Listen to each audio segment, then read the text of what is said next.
ढेर सारा स्वागत है बच्चे, जल्दी से जुड़ जाइए आप लोग आज के सेशन में। और आज कुछ प्रश्न बहुत लाजवाब हैं और हम लोग बारीकी से सारे प्रश्नों को देखेंगे और देखेंगे कि कौन कौन प्रश्न लाजवाब है, कौन बहुत ज़्यादा पूछे जाने वाला क्वेश्चन है बच्चे। चलिए पहले प्रश्न पर आते हैं। सबसे पहला प्रश्न देखिए कितना लाजवाब प्रश्न है। कह रहा यदि वायु के सापेक्ष, ध्यान देना भाई, यदि वायु के सापेक्ष, किसके सापेक्ष?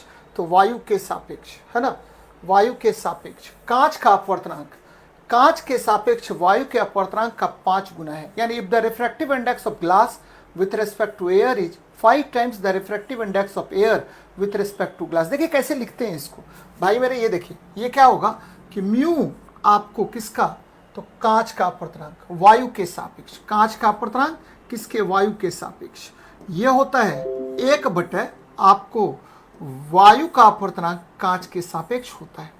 ये आपको नियम कहता है। नियम कहता है कि देखिए जब कांच के सापेक्ष वायु का अपवर्तनांक होगा, ठीक है, तब ये रेसिप्रोकल हो जाएगा वायु के सापेक्ष कांच के अपवर्तनांक का। बहुत अच्छी बात है बच्चों, ये ध्यान में रखनी है। मान लीजिए refractive index of one medium, ये देखिए ये एक मीडियम से अगर दूसरे मीडियम में जाएंगे, मान लेते हैं एक मीडियम से दूसरे मीडियम में, तो दूसरे मीडियम का रिफ्रैक्टिव इंडेक्स पहले के सापेक्ष या पहले मीडियम के आपको रिफ्रैक्टिव इंडेक्स दूसरे के सापेक्ष का रेसिप्रोकल होता है। ध्यान में रखना भाई मेरे, ये बड़ा इंपॉर्टेंट कंसेप्ट है, बराबर आपसे क्वेश्चन पूछेगा। अब देखिए क्या कह रहा है क्वेश्चन में। क्वेश्चन में कह रहा है कि देखिए आपका ए म्यू जी जो है वह आपका क्या है, वायु के सापेक्ष कांच का अपवर्तनांक, कांच के सापेक्ष वायु के अपवर्तनांक का 5 गुना है ना। 5 गुना कर दीजिए किसके सापेक्ष, तो भाई यहां देखिए एकदम याद रखना है किसके सापेक्ष, तो ठीक है आपका ये है वायु का अपवर्तनांक कांच के सापेक्ष, कोई प्रॉब्लम नहीं है। अब इसका वैल्यू यहां पुट कर लेते हैं। ए म्यू जी बराबर क्या होगा, 1/जी म्यू ए। अब देखिए ये इससे, इस फॉर्मूले से यहां पर इसका मान रख देते हैं। ए म्यू जी बराबर क्या हुआ, तो 1/जी और म्यू ए आ गया भाई मेरे, है ना, बराबर क्या हुआ 5 × जी म्यू ए। अब देखिए इसको क्रॉस मल्टीप्लिकेशन कर लीजिए बच्चे, एकदम याद रखना है। इसको यहां से क्या कर लिए, क्रॉस मल्टीप्लिकेशन कर लिए इसके साथ, तो क्या हो जाएगा, तो जी म्यू ए का होल स्क्वायर, है ना, बराबर हो जाएगा कितना, तो बच्चे होल स्क्वायर बराबर 1/5 आ गया।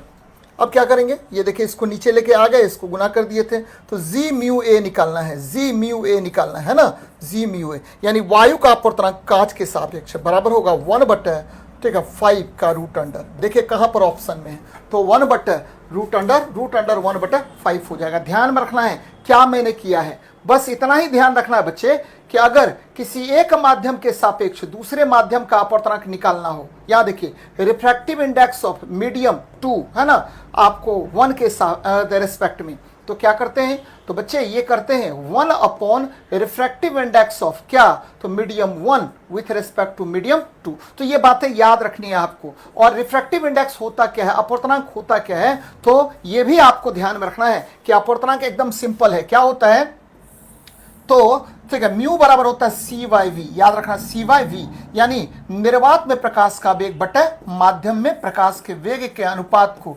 निर्वात में प्रकाश का वेग, याद रखना बच्चे, निर्वात में प्रकाश का वेग बटे क्या, माध्यम में प्रकाश के वेग के अनुपात को आप क्या कहते हैं, तो माध्यम में प्रकाश का वेग का अनुपात ही आपको कहलाता है, याद रखना है, इसे ही आप अपवर्तनांक कहते हैं। तो बड़ा अच्छा सवाल है, बहुत इंपॉर्टेंट है।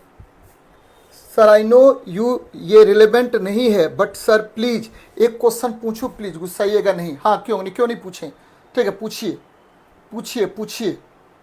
निर्वात माध्यम, हाँ निर्वात बटे माध्यम। यूट्यूबर भाई कुछ भी पूछ सकते हैं, जो भी यूट्यूबर बच्चे हैं आप आराम से क्वेश्चन पूछ सकते हैं, नेवर। यानी निर्वात बोल रहे हैं क्या, एक आपको velocity of light in vacuum but velocity of light in medium होता है, तो कुछ भी आप पूछ सकते हैं, एनीथिंग, आप फ्री हैं पूछने के लिए। चलिए बच्चे सी नंबर आंसर होगा, कोई प्रॉब्लम नहीं। यहां जरा इस प्रश्न को देखिए क्या कह रहा है, किसी बिंब, है ना, किसी बिंब का अवतल दर्पण द्वारा बना प्रतिबिंब आभासी, सीधा और बिंब से बड़ा होता है। बच्चे आपको पता है जैसे ही आभासी प्रतिबिंब आए, आपको मैंने कई बार बताया आभासी मतलब होता है क्या, तो वर्चुअल इमेज, आभासी प्रतिबिंब, इसको बोलते हैं वर्चुअल इमेज, वर्चुअल इमेज कहते हैं। बहुत अच्छी बात है, कौन सा इमेज कहते हैं, तो वर्चुअल इमेज। याद रखना है। इसमें 3 कंसेप्ट आपको बराबर याद रखना है। ये देखिए, ये कौन सा दर्पण है? ये समतल दर्पण है। समतल दर्पण है बच्चे। ये कौन सा दर्पण है? तो समतल दर्पण आपका है। चलिए, अच्छी बात है। दूसरा, ये कौन सा दर्पण है? तो इसको बोलते हैं अवतल दर्पण। अवतल दर्पण। और ये कौन सा दर्पण है? तो बच्चे मेरे, ये हो गया उत्तल दर्पण। ये तीनों याद रखनी है। बहुत अच्छी बात है। तो ये बहुत बहुत महत्वपूर्ण है। कभी मैं गुस्साता नहीं हूं। आप कुछ भी क्वेश्चन पूछिए, क्वेश्चन से रिलेटेड अगर बात होगी तो कभी मैं गुस्साऊंगा नहीं बच्चे। आपको एकदम, मेरा काम ही है कंसेप्ट क्लियर करवाना। और यहां देखिए, आपको आभासी प्रतिबिंब समतल दर्पण याद रखना है। ये क्या होगा? तो वस्तु के बराबर आकार का, वस्तु के बराबर आकार का बनेगा। एकदम याद रखना है कि समतल दर्पण द्वारा हमेशा आभासी प्रतिबिंब, ये केवल और केवल आभासी प्रतिबिंब की बात कर रहा है, तो वस्तु के बराबर आकार का प्रतिबिंब बनेगा। एकदम याद रखना बच्चे। और ठीक है, आपको वस्तु का स्थान कहां होगा? तो दर्पण के पीछे उतनी ही दूरी पर होगा जितना सामने वस्तु का प्रतिबिंब बनेगा बच्चे। याद रखना है। ये देखिए, ये अगर 1 मीटर, ठीक है, 1 मीटर सामने अगर क्या है? वस्तु है, तो प्रतिबिंब भी दर्पण से 1 मीटर पीछे ही बनेगा। एकदम याद रखना इस कंसेप्ट को, है ना। तो इसका मैग्निफिकेशन कितना होता है? तो m बराबर +1 होता है। याद रखिएगा इस बात को। अब देखिए, अवतल दर्पण द्वारा आपको वस्तु से बड़ा आभासी प्रतिबिंब बनता है। वस्तु से बड़ा यानी इमेज जो है, फॉर्म जो होगा आपको लार्जर देन द ऑब्जेक्ट होगा। वस्तु से बड़ा आभासी प्रतिबिंब बनता है। किसके द्वारा? तो आपको अवतल दर्पण द्वारा आभासी प्रतिबिंब बनेगा। एकदम ध्यान में रखना भाई मेरे, प्रतिबिंब बनेगा। और याद रखना है कि इसके लिए जो मैग्निफिकेशन होता है बनेगा, और इसके लिए जो मैग्निफिकेशन होता है m ग्रेटर देन +1 होता है। बहुत अच्छी बात है। और ये देखिए, तीसरा, ये उत्तल दर्पण है, और इसके द्वारा वस्तु से छोटा, याद रखना है, वस्तु से छोटा आभासी प्रतिबिंब बनता है। तो ये कंसेप्ट एकदम याद रखना है कि आभासी प्रतिबिंब किसके द्वारा बड़ा बनेगा? तो केवल और केवल अवतल दर्पण द्वारा आभासी प्रतिबिंब बड़ा या आवर्धित बनता है। तो वस्तु से छोटा आभासी प्रतिबिंब, वस्तु से छोटा आभासी प्रतिबिंब बनेगा। वर्चुअल इमेज का जो फॉर्मेशन होगा वस्तु से छोटा होगा, आभासी प्रतिबिंब बनेगा। और इसके लिए m का मान बच्चे ये कितना होता है? तो m लेस देन +1 होता है। अब देखिए, डायरेक्ट भी आपको क्वेश्चन पूछेगा, m ठीक है इज इक्वल टू +1, तो केवल और केवल समतल दर्पण द्वारा प्रतिबिंब बनेगा और आभासी होगा, वस्तु के बराबर आकार का होगा। और m अगर क्या होगा? तो बच्चे ग्रेटर देन +1 हो तो अवतल दर्पण द्वारा प्रतिबिंब बनेगा, और ये हमेशा कॉन्केव मिरर द्वारा फॉर्म्ड होता है, और ऑलवेज आपको वस्तु से बड़ा होगा। अब देखिए, कंडीशन क्या कह रहा है? कह रहा है कि किसी बिंब का अवतल दर्पण द्वारा बना प्रतिबिंब आभासी, सीधा और बिंब से बड़ा। तो ये तो क्लियर हो गया। तो ये केवल और केवल अवतल दर्पण द्वारा बनेगा। ऐसे भी प्रश्न में भी कह रहा है अवतल दर्पण द्वारा। कहां रहेगा वस्तु? तो एक ही कंडीशन है अवतल दर्पण में, जहां प्रतिबिंब जो है वस्तु से क्या बनता है? तो बड़ा बनता है। ये देखिए, जब आपको फोकस और ठीक है, आपको फोकस और ये जो है ध्रुव के बीच में वस्तु रही, यहां देखिए, यहां से चला प्रकाश की किरण और यहां से गुजर गया फोकस से, और आपको एक प्रकाश की किरण हमेशा सेंटर ऑफ कर्वेचर से गुजरता है, वापस उसी डायरेक्शन में हो जाता है। तो एकदम ध्यान में रखना भाई मेरे, ये वापस उसी डायरेक्शन में हो गया और ये टू इन्फिनिटी हो गया। याद रखना है। तो प्रतिबिंब कैसा बनेगा? तो ये बनेगा आभासी। और कैसा बनेगा? बड़ा बनेगा। आभासी मतलब वर्चुअल होता है भाई मेरे, वर्चुअल बनेगा। और कैसा बनेगा? बड़ा बनेगा। बड़ा बनेगा यानी ये क्या होगा? तो इनलार्ज या मैग्निफाइड, बोलिए इसको, मैग्निफाइड बनेगा। और कहां बनेगा? तो ये अनंत पर बनेगा कि नहीं बच्चे? ये कहां बनेगा? तो ये देखिए, इधर की तरफ ले गए, इधर की तरफ ले गए, इसको बढ़ा दिए, और ये देखिए पीछे बनेगा। ध्यान में रखना है। तो ये इन्फिनिटी पर प्रकाश की किरण चली गई, यहां पर क्या हुआ? तो आपको पीछे बनेगा। याद रखना है। ये क्या बनता है? तो दर्पण के पीछे, दर्पण के पीछे बनता है। एकदम ध्यान में रखना भाई मेरे, दर्पण के पीछे, बिहाइंड द मिरर बनता है, बिहाइंड द मिरर बनेगा। ध्यान में रखना, बिहाइंड द मिरर बनता है। चलिए, अच्छी बात है, बिहाइंड द मिरर ये बनेगा।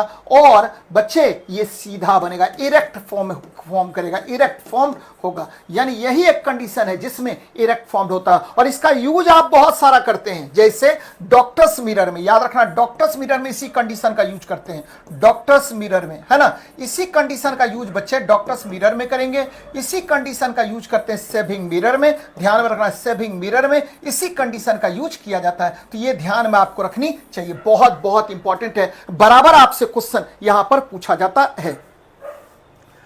कितने तारीख को एग्जाम है? तो किसका एग्जाम बच्चे? तो किसका एग्जाम है? 29 तारीख को।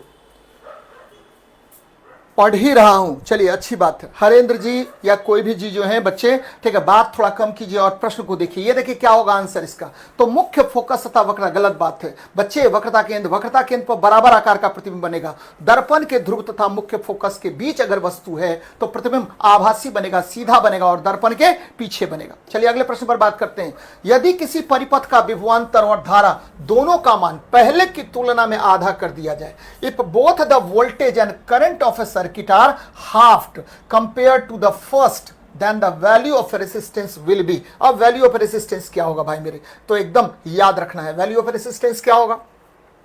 बहुत अच्छी बात है, आप सभी बच्चों को पता है कि R बराबर होता है V अपॉन I, है ना। किसके नियम से, तो ओम का नियम, ओम्स लॉ से। ओम का नियम ये कहता है भाई मेरे, क्या कह रहा है कि ओम का नियम कहता है R बराबर V बाय I। अब देखिए, ठीक है, नया प्रतिरोध R डैश मान लेते हैं, बराबर क्या होगा, तो नया विभवांतर बटा नया धारा। अब क्या कह रहा है प्रश्न में, एक प्रश्न में कह रहा है कि आपका वोल्टेज और करंट दोनों को आधा कर दिया गया, यानी V डैश बराबर हो गया V बटा 2 और करंट जो है I बराबर क्या होगा, तो बच्चे I बाय 2 हो जाएगा, आधा कर दिया गया है। चलिए ये पुट कर दीजिए इसका मान। तो V डैश बराबर क्या हुआ, V बटा 2, कोई प्रॉब्लम नहीं। I डैश बराबर क्या हुआ, I बटा 2, कोई प्रॉब्लम नहीं। अब क्या करेंगे बच्चे, तो V बटे क्या होगा, तो 2 इनटू ये I आ गया, ऊपर चला गया 2, तो 2 को काट दीजिए, V upon I।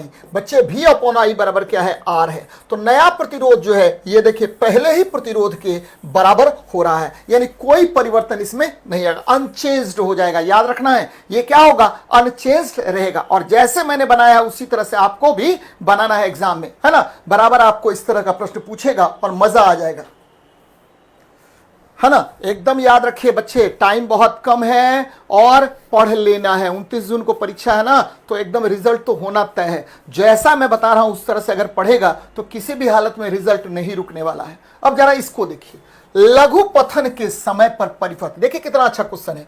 Current in the circuit at the time of short circuit. अच्छी बात है बच्चे, शॉर्ट सर्किट में क्या होता है जरा समझिएगा इस कंसेप्ट को।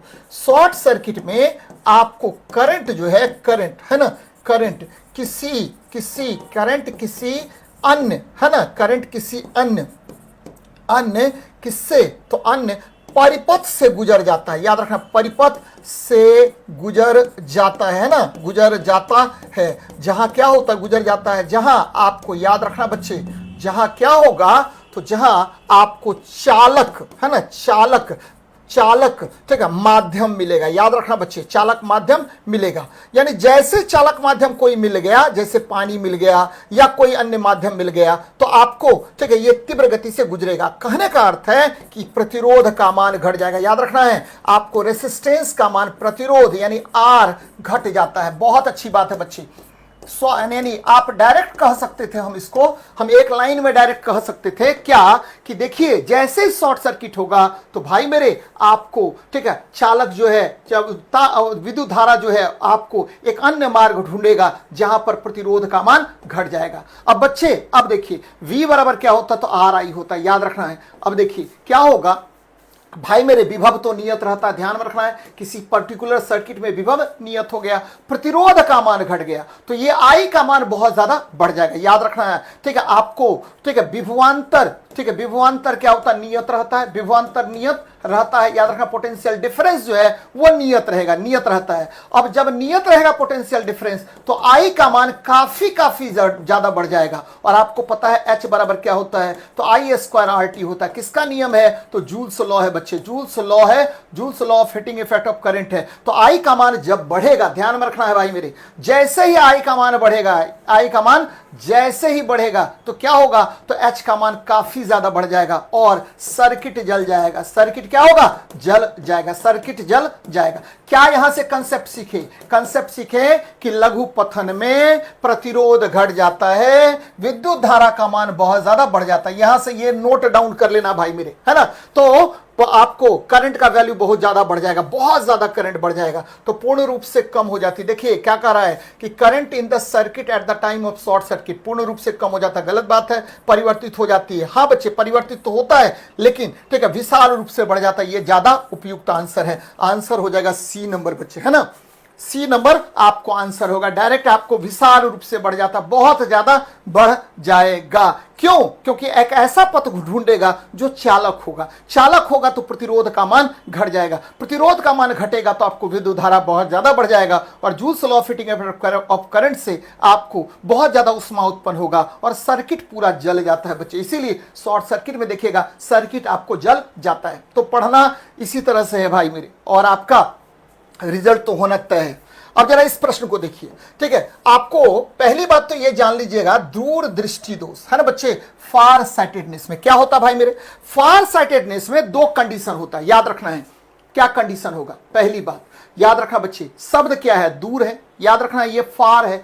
तो फार फार फार साइटेडनेस की बात कर रहा है। तो क्या होगा बच्चे? जो शब्द है वह खराब, याद रखना, दूर आपको खराब दिखेगा। जो शब्द है वो पकड़िए, दूर क्या खराब दिखेगा। यानी आपको विजन कौन सा खराब हो गया? तो दूर वाला खराब हो गया, ठीक है बच्चे। यहां याद रखना है दूर आपको जो शब्द है उसको याद रखना है। दूर क्या है? तो जो शब्द है वो अच्छा दिखेगा, याद रखना है। दूर क्या होगा? अच्छा दिखेगा, याद रखिएगा बच्चे। दूर अच्छा दिखेगा, जो शब्द है वो अच्छा दिखेगा, है ना। और निकट क्या होगा? तो निकट खराब हो जाएगा, याद रखना है। शब्द जो है वो अच्छा दिखेगा, है ना, दूर अच्छा दिखेगा और निकट आपको खराब दिखेगा। बहुत अच्छी बात भाई। क्यों खराब दिखेगा भाई मेरे, है ना? क्यों खराब दिखेगा? शब्द एकदम पकड़िएगा, बहुत अच्छा कंसेप्ट है। कंसेप्ट क्या कह रहा है कि जो शब्द होगा वो खराब दिखेगा, है ना। और जो शब्द नहीं है, तो एक निकट होता है एक दूर होता है, तो निकट अच्छा दिखे। निकट क्या होगा? यहां पर खराब दिखेगा, है ना। दूर अच्छा दिखेगा, निकट खराब दिखेगा। उसी तरह से निकट दृष्टि दोष है तो निकट अच्छा दिखा, दूर खराब दिखा, है ना। ये ध्यान में रखना बच्चे। क्यों ऐसा होगा? तो ध्यान में रखिए, दो कंसेप्ट यहां पर है। पहली बात क्या बच्चे? तो नेत्र लेंस, याद रखना, नेत्र लेंस क्या होगा? तो भाई मेरे नेत्र लेंस यहां पतला हो जाएगा। नेत्र लेंस पतला हो जाता है, याद रखना है। आपको जो आपका आई लेंस है वो पतला हो जाता है। बहुत अच्छी बात है भाई मेरे। तो जैसे ही पतला होगा तो फोकस दूरी बढ़ जाती है ना बच्चे। और नेत्र गोलक जो है, ठीक है, फोकस दूरी क्या होगा?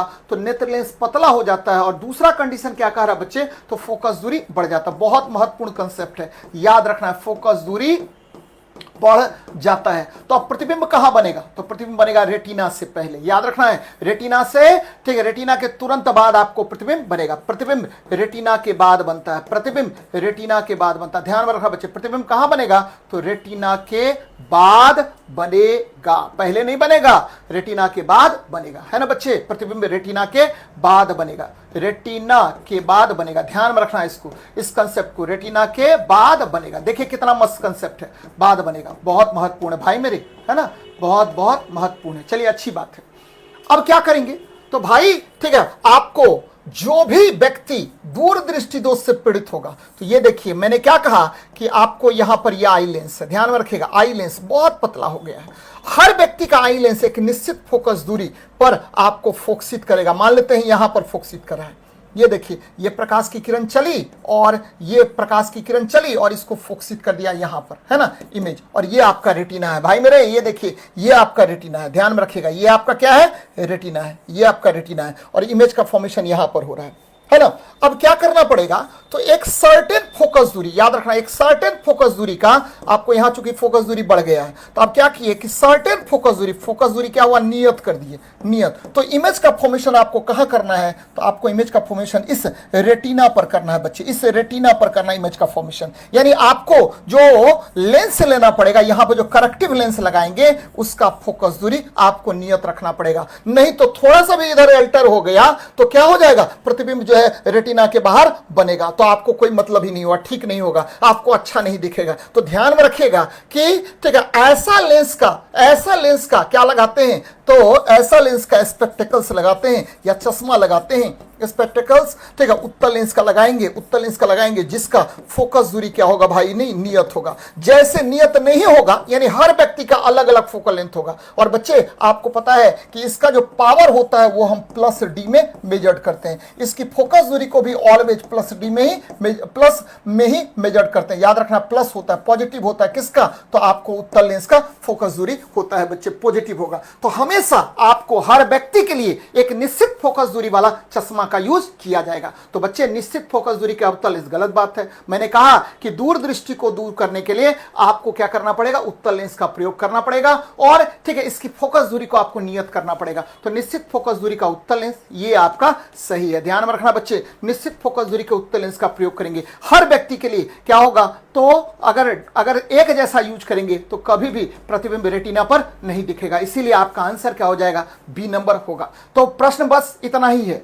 दूर, ठीक है, दूर तो अच्छा दिखेगा, याद रखना, दूर दृष्टि दोष है अच्छा दिखेगा, हाइपरमेट्रोपिया है अच्छा दिखेगा, निकट खराब दिखेगा। और इसको ठीक करने के लिए आप नेत्र लेंस क्या होगा, तो नेत्र लेंस ठीक है आपको यहां पर पतला हो गया, फोकस दूरी बढ़ जाएगा। और बच्चे इस फोकस दूरी को आपको मिनिमाइज करना है और पहले प्रतिबिंब बनाना है कहां पर, रेटिना पर। और कौन प्रकाश की किरणों को मोड़ता है, तो याद रखना प्रकाश की किरणों को वास्तविक रूप से मोड़ने का काम करता है उत्तल लेंस। इसीलिए उत्तल लेंस का प्रयोग हम लोग इसमें करते हैं। और मैंने कहा कि अगर थोड़ा सा भी इधर उधर हो जाएगा, एल्टर हो गया, तो व्यक्ति ठीक से देख नहीं पाएगा बच्चे, है ना। तो इसीलिए फोकस दूरी भी यहां नियत रखी जाती है। तो बहुत इंपॉर्टेंट है, इस कंसेप्ट को एकदम याद रखना है भाई मेरे। अगले प्रश्न पर बात करते हैं। चलिए तो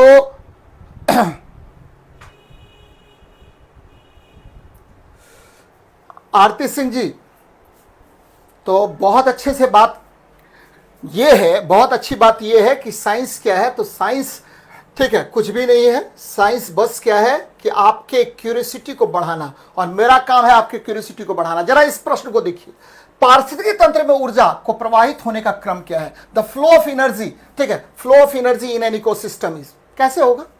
तो आपको पता है पारिस्थितिकी तंत्र में ऊर्जा उत्पादक कौन होता है, एनर्जी प्रोड्यूसर। ऊर्जा उत्पादक या एनर्जी प्रोड्यूसर कौन होता है, ध्यान में रखिए बच्चे। एनर्जी प्रोड्यूसर जो होता है, एनर्जी प्रोड्यूसर आपको याद रखना बच्चे मेरे, एनर्जी प्रोड्यूसर होता है उत्पादक। उत्पादक होता, उत्पादक यानी प्रोड्यूसर होता है, एनर्जी प्रोड्यूसर उत्पादक है ना, उत्पादक है। और ये क्या होता है, तो ऑटोट्रॉप होता है, याद रखना ऑटोट्रॉप होगा, ऑटोट्रॉप होगा। और ये किस विधि द्वारा ऊर्जा का उत्पादन करता है, तो प्रकाश संश्लेषण। ध्यान में रखना बच्चे, प्रकाश संश्लेषण द्वारा यह ऊर्जा का उत्पादन करता है। अब देखिए प्रकाश संश्लेषण, थोड़ा सा देखिए बच्चे, फोटोसिंथेसिस द्वारा ऊर्जा का उत्पादन उत्पादक करता है, बहुत महत्वपूर्ण है। और प्रकाश संश्लेषण में क्या होता है, आप सब लोग बचपन से जानते हैं कि क्या होता है प्रकाश संश्लेषण। तो सूर्य का प्रकाश है या कोई भी प्रकाश है, उसकी उपस्थिति में पौधे क्या करते हैं, तो बच्चे ये देखिए ये प्रकाश ऊर्जा, सूर्य से क्या मिला, तो आपको सोलर एनर्जी मिला, प्रकाश ऊर्जा मिला। और ये प्रकाश ऊर्जा जो है उसको ठीक है आपको 6CO2 और 12H2O लीजिए, है ना, ये बदल दिया किसमें, तो बच्चे ये बदल दिया ग्लूकोज में, 6H12O6 में बदल दिया। और यहां पर आपको पता है 6H2O और अंत में क्या हुआ, तो बच्चे ये उत्पन्न हुआ, ध्यान में रखना है कि ये उत्पन्न हुआ 6O2 भी। और ये देखिए अब ये ऊर्जा क्या हुआ, प्रकाश ऊर्जा ने ऊर्जा का स्थिरीकरण हो गया और ये बनाया ग्लूकोज। तो ये कौन सा एनर्जी है, तो भाई मेरे ये ग्लूकोज जो है ये रासायनिक ऊर्जा है, ध्यान में रखिएगा, केमिकल एनर्जी है, रासायनिक ऊर्जा है। अब यहाँ क्या होता है, तो यहाँ पादप आपको श्वसन करेगा या जीव आपको क्या करेगा, श्वसन करेगा, ध्यान में रखिएगा, श्वसन होगा। श्वसन में क्या होता है आप सभी बच्चों को पता है, तो श्वसन होगा बच्चे, श्वसन होगा किसका, ग्लूकोज का। और श्वसन जब होगा तो आपको पता है एटीपी ऊर्जा निकलता है, यानी ये एटीपी ऊर्जा प्राप्त होता है। अब देखिए क्रम क्या हुआ, क्रम हुआ उत्पादक प्रकाश संश्लेषण के द्वारा प्रकाश ऊर्जा को रासायनिक ऊर्जा में परिवर्तित करता है और यह रासायनिक ऊर्जा एटीपी ऊर्जा में परिवर्तित हो जाता है। तो बच्चे एकदम याद रखना है क्या होगा क्रम, तो प्रकाश, सबसे पहले प्रकाश है ना, प्रकाश ऊर्जा, उसके बाद यह बदल गया रासायनिक ऊर्जा में और यह बदल गया उष्मीय ऊर्जा या ताप ऊर्जा में जो एटीपी के फॉर्म में होता है बच्चे। तो यह आंसर आपको होगा लाइट, केमिकल एनर्जी और हीट एनर्जी। बच्चे बी नंबर ऑप्शन होगा, यानी इकोसिस्टम में जो एनर्जी का स्टोर्ड होगा वो किसके फॉर्म में होगा, तो बच्चे आपको प्रकाश ऊर्जा, फिर रासायनिक ऊर्जा, फिर श्वसन के द्वारा एटीपी ऊर्जा उत्पन्न होता है यानी ताप ऊर्जा। तो ये क्रम आपको चलता रहता है बच्चे, तो ध्यान में रखनी चाहिए। चलिए अगले प्रश्न पर बात करते हैं। कह रहा एक ट्रक, बड़ा अच्छा सवाल है भाई, है ना, यहां देखिए मेरी बात समझिएगा अच्छे से, बहुत अच्छे से समझिए। क्या कह रहा है, एक ट्रक है, एक कार है, एक मोटरसाइकिल है, बहुत अच्छी बात है। गतिज ऊर्जाएं समान है भाई मेरे, गतिज ऊर्जा बराबर होता है काइनेटिक एनर्जी बराबर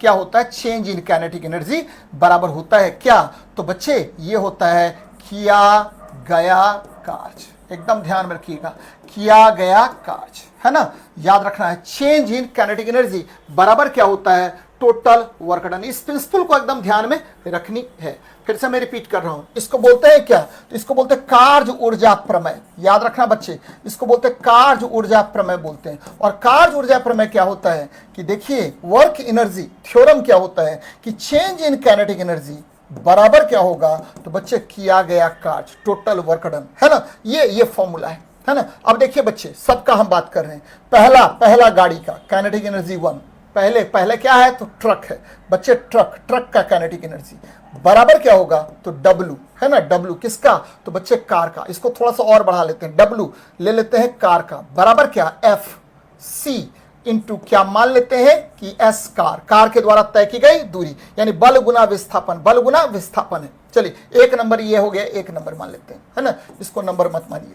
अब क्या कह रहे हैं बच्चे, काइनेटिक एनर्जी किसका, तो ट्रक का निकल गया था, अब कार का निकाल रहे हैं। ये ट्रक का निकाल रहे थे ना, ट्रक का निकाल रहे थे। ये ट्रक का सब में ट्रक कर दिए।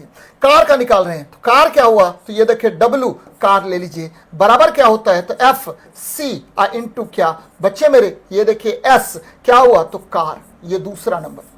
चलिए थोड़ा सा और स्टेप बढ़ा रहे हैं। काइनेटिक एनर्जी किसका, तो बच्चे मोटरसाइकिल का M कीजिए, और ये WM हो गया। और बच्चे मेरे ये भी क्या होगा, तो F, ठीक है, FM इंटू क्या हुआ, SM हो गया। बच्चे ये तीसरा नंबर हो गया। अब क्या कह रहा है कि सबकी गतिज ऊर्जा, यहां देखिए सबकी गतिज ऊर्जा क्या है, तो समान है। ध्यान में रखना है, सबकी गतिज ऊर्जा क्या है, तो आपको यहां पर दिया हुआ है कि सबकी काइनेटिक एनर्जी क्या है बच्चे। यहां देखिए गतिज ऊर्जाएं समान है, कोई बात नहीं, समान रहने दीजिए, सबको बराबर कर लेते हैं। तो सबका राइट हैंड साइड बराबर हो गया, यानी FT, ठीक है, इंटू ST है, बराबर क्या होगा बच्चे मेरे, FC इंटू क्या SC, बराबर क्या होगा, तो FM, है ना, आपको इंटू क्या SM। अब देखिए फिर क्या कह रहा है, समान अवरोधक बल। याद रखना है कि यहां बल भी समान है। याद रखना ये क्या है, बल भी सबका समान है। तो बल सबका समान, तो सबको काट देते हैं, काट दीजिए। यानी अब क्या निकल गया, ST बराबर क्या, SC बराबर क्या, SM। और यही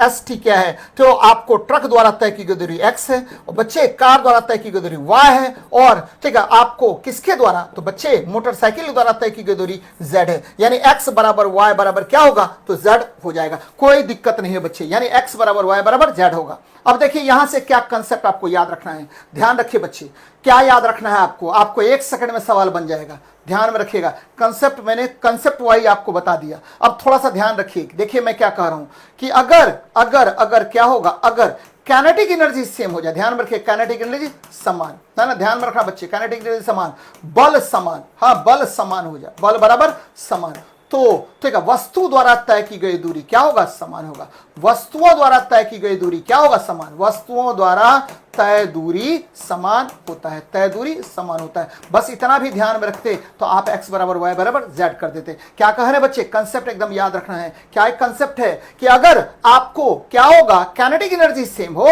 ध्यान में रखिएगा, अगर आपका काइनेटिक एनर्जी सेम हो भाई मेरे, और वस्तु पर लगने वाला बल समान हो, तो वस्तुओं द्वारा तय की गई दूरी भी क्या होगा, समान होगा। और इस आधार पर भी मैंने बना लिया, कहां से ये फॉर्मूला लाया बच्चे, तो ये कार्य ऊर्जा प्रमेय है। और कार्य ऊर्जा प्रमेय क्या कहता है, तो किसी वस्तु द्वारा किया गया कार्य, ठीक है, उसके गतिज ऊर्जा में परिवर्तन के क्या होगा, बराबर होगा। तो ये ध्यान में रखनी चाहिए, नहीं ध्यान में रखेगा तो कोई बात ही नहीं, है ना। एग्जाम हॉल में आपको कंसेप्ट ही काम आएगा। जरा इस क्वेश्चन को देखिए, क्षैतिज वृत्त में नियत चाल से, बच्चे नियत चाल अगर हो, ध्यान में रखना है, इसको मैंने कई बार बताया भी आपको, कहा नियत चाल अगर हो, कांस्टेंट स्पीड हो, तो याद रखना है कांस्टेंट स्पीड हो, याद रखिएगा कांस्टेंट स्पीड हो, तो इसको बोलते हैं एक समान वृत्तीय गति। याद रखना बच्चे कि अगर कांस्टेंट स्पीड हो तो एक समान वृत्तीय गति कहते हैं। बहुत महत्वपूर्ण कंसेप्ट है, एक समान वृत्तीय गति कहते हैं, यूनिफॉर्म सर्कुलर मोशन कहते हैं। याद रखना है, क्या मैं कह रहा हूं कि अगर वस्तु की चाल वृत्तीय पथ पर नियत हो जाए तो आपको क्या होगा, ऐसी वृत्तीय गति को एक समान वृत्तीय गति कहते हैं, यूनिफॉर्म सर्कुलर मोशन कहते हैं। और बच्चे वृत्तीय गति में ध्यान में रखेगा, वृत्तीय गति में, है ना, वृत्तीय गति में क्या होगा, तो सर्कुलर मोशन में क्या होगा, वेग, है ना, वेग क्या होगा बच्चे, निरंतर बदलता है। ध्यान में रखिएगा, निरंतर बदलता है। क्यों बदलता है निरंतर, तो बच्चे यहां दिशा निरंतर बदलती रहती है, ठीक है। आपको वृत्तीय गति में क्या होगा, निरंतर आपका बदलता रहता है। चलिए, तो यहां ध्यान में रखना भाई मेरे, निरंतर आपको वृत्तीय गति में वेग निरंतर बदलता है। बहुत अच्छी बात है, और क्या निरंतर बदलेगा बच्चे? त्वरण। त्वरण त्वरण यहां दो तरह का त्वरण लगता है। वृत्तीय गति में त्वरण क्या लगेगा? तो एक लगेगा आपको रेडियल एक्सेलेरेशन, दूसरा क्या लगेगा? तो एवं क्या बच्चे? तो टेंजेंशियल एक्सेलेरेशन लगता है। तो यहां दो प्रकार के त्वरण लगते हैं, याद रखना है। वृत्तीय गति में कितने प्रकार के त्वरण आरोपित होते हैं? तो दो। पहला आपको क्या बच्चे? तो पहला जो है आपको, ठीक है, रेडियल एक्सेलेरेशन लगता है, यानी ये देखिए इधर की ओर लगेगा, यानी वृत्त के केंद्र की ओर लगेगा बच्चे। दूसरा लगेगा ये देखिए स्पर्श रेखा पर त्वरण लगता है, यानी दो प्रकार के त्वरण आरोपित होते हैं, कोई बात नहीं। तीसरी बात क्या बच्चे कि अगर वृत्तीय गति है, एक समान वृत्तीय गति है, तो हमेशा चाल क्या होगा? नियत होगा। चाल बराबर नियत होगा, याद रखना, चाल नियत हो गया। जैसा कि मैंने पहले ही बता दिया कि अगर एक समान वृत्तीय गति है। और तीसरा और सबसे इंपॉर्टेंट देखिए, ये पहला नंबर हो गया, ये दूसरा नंबर हो गया, ये तीसरा नंबर हो गया और चौथा नंबर हो गया। याद रखना है क्या बच्चे कि गतिज ऊर्जा काइनेटिक एनर्जी भी नियत होगा, है ना, और बल कभी नियत नहीं होगा। बल बराबर, ठीक है, नॉट नियत बच्चे, क्योंकि यहां भी दो प्रकार के बल लगते हैं, एक वृत्त के त्रिज्या की ओर और दूसरा क्या? बाहर की ओर लगता है बच्चे, जिसको आप सेंट्रीपिटल फोर्स और सेंट्रीपिटल, ठीक है, आपको सेंट्रीफ्यूगल फोर्स कहते हैं। यहां भी दो प्रकार के बल लगेंगे। तो यहां देखिए क्लियर करके एकदम याद रखना बच्चे, क्या मैं बताना चाह रहा हूं कि क्षैतिज वृत्त में, किस बीच में? क्षैतिज वृत्त में यदि नियत चाल से वस्तु गमन करेगा तो यहां दो चीज आपका एकदम नियत होगा। कौन कौन? तो बच्चे पहला तो चाल नियत, याद रखिएगा, चाल नियत होगा।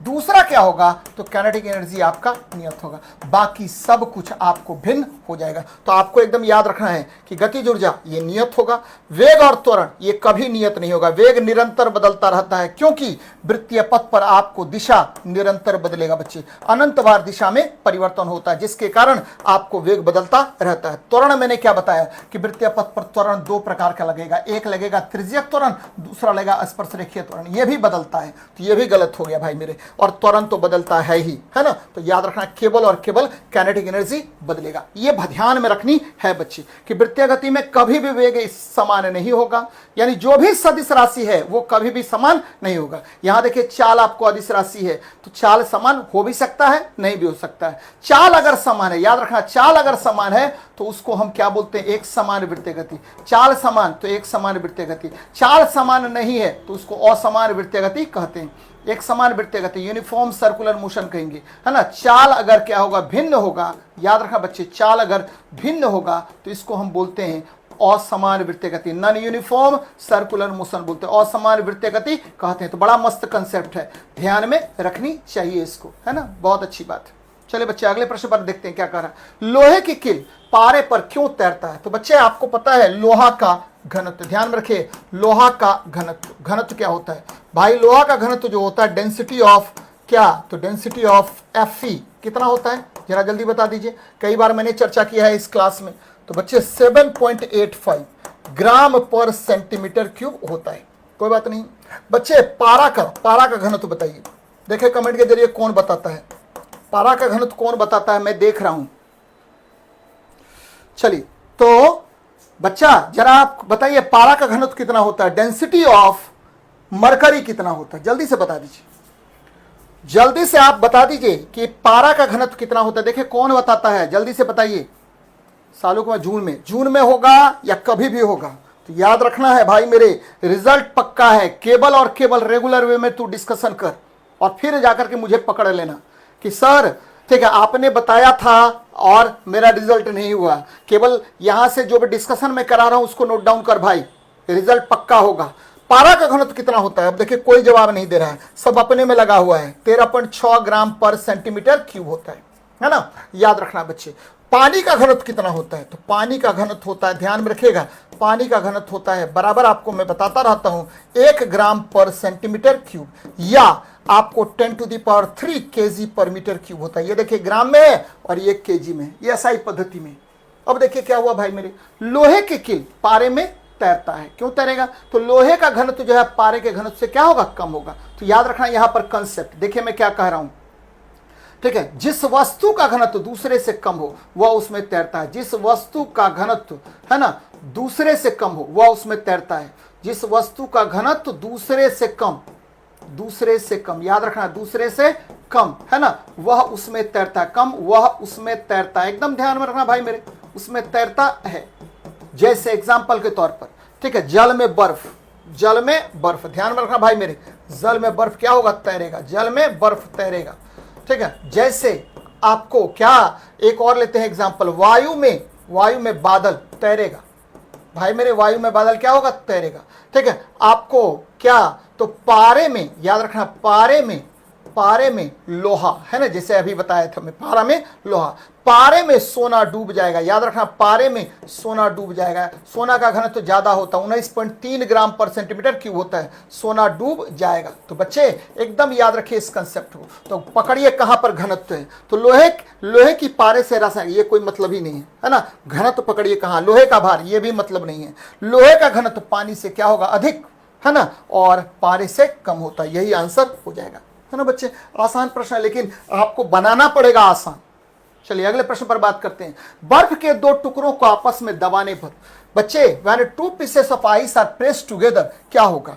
तो आप सभी बच्चों को एक बात पता होनी चाहिए, ये देखिए बर्फ को आपने दबाया, तो दो बर्फ के टुकड़ों को दबाते हैं, तो याद रखना बच्चे, जैसे दो बर्फ के टुकड़ों को आपस में रखकर, ये देखिए बर्फ का टुकड़ा है, बर्फ नंबर 1, ये बर्फ नंबर 2 है ना, जैसे आपने प्रेशर अप्लाई किया तो इसके ये कॉन्टैक्ट सरफेस पर क्या होगा बच्चे, तो मेल्टिंग पॉइंट घट जाएगा, याद रखना है, मेल्टिंग पॉइंट घट जाएगा। और यहां पर क्या होगा, तो दाब के बढ़ने के कारण, याद रखना प्रेशर के, ये देखिए प्रेशर है, प्रेशर अप्लाई आपने किया है, तो दाब के बढ़ने के कारण, याद रखना दाब के बढ़ने के कारण क्या होगा, due to increase of pressure, बढ़ने के कारण आपको मैंने क्या कहा कि मेल्टिंग पॉइंट, याद रखना बच्चे, मेल्टिंग पॉइंट आपको घट जाता है और द्रवित हो जाएगा, द्रवित होगा, बर्फ क्या होगा, तो बर्फ द्रवित होगा और बच्चे द्रवित होगा, और ये क्या करेगा, दोनों एक दूसरे से क्या होगा, अटैच होगा। यहां देखिए जल की बूंदें आ जाएंगी और आपको दाब के बढ़ने के कारण चूंकि गलनांक कम हो गया है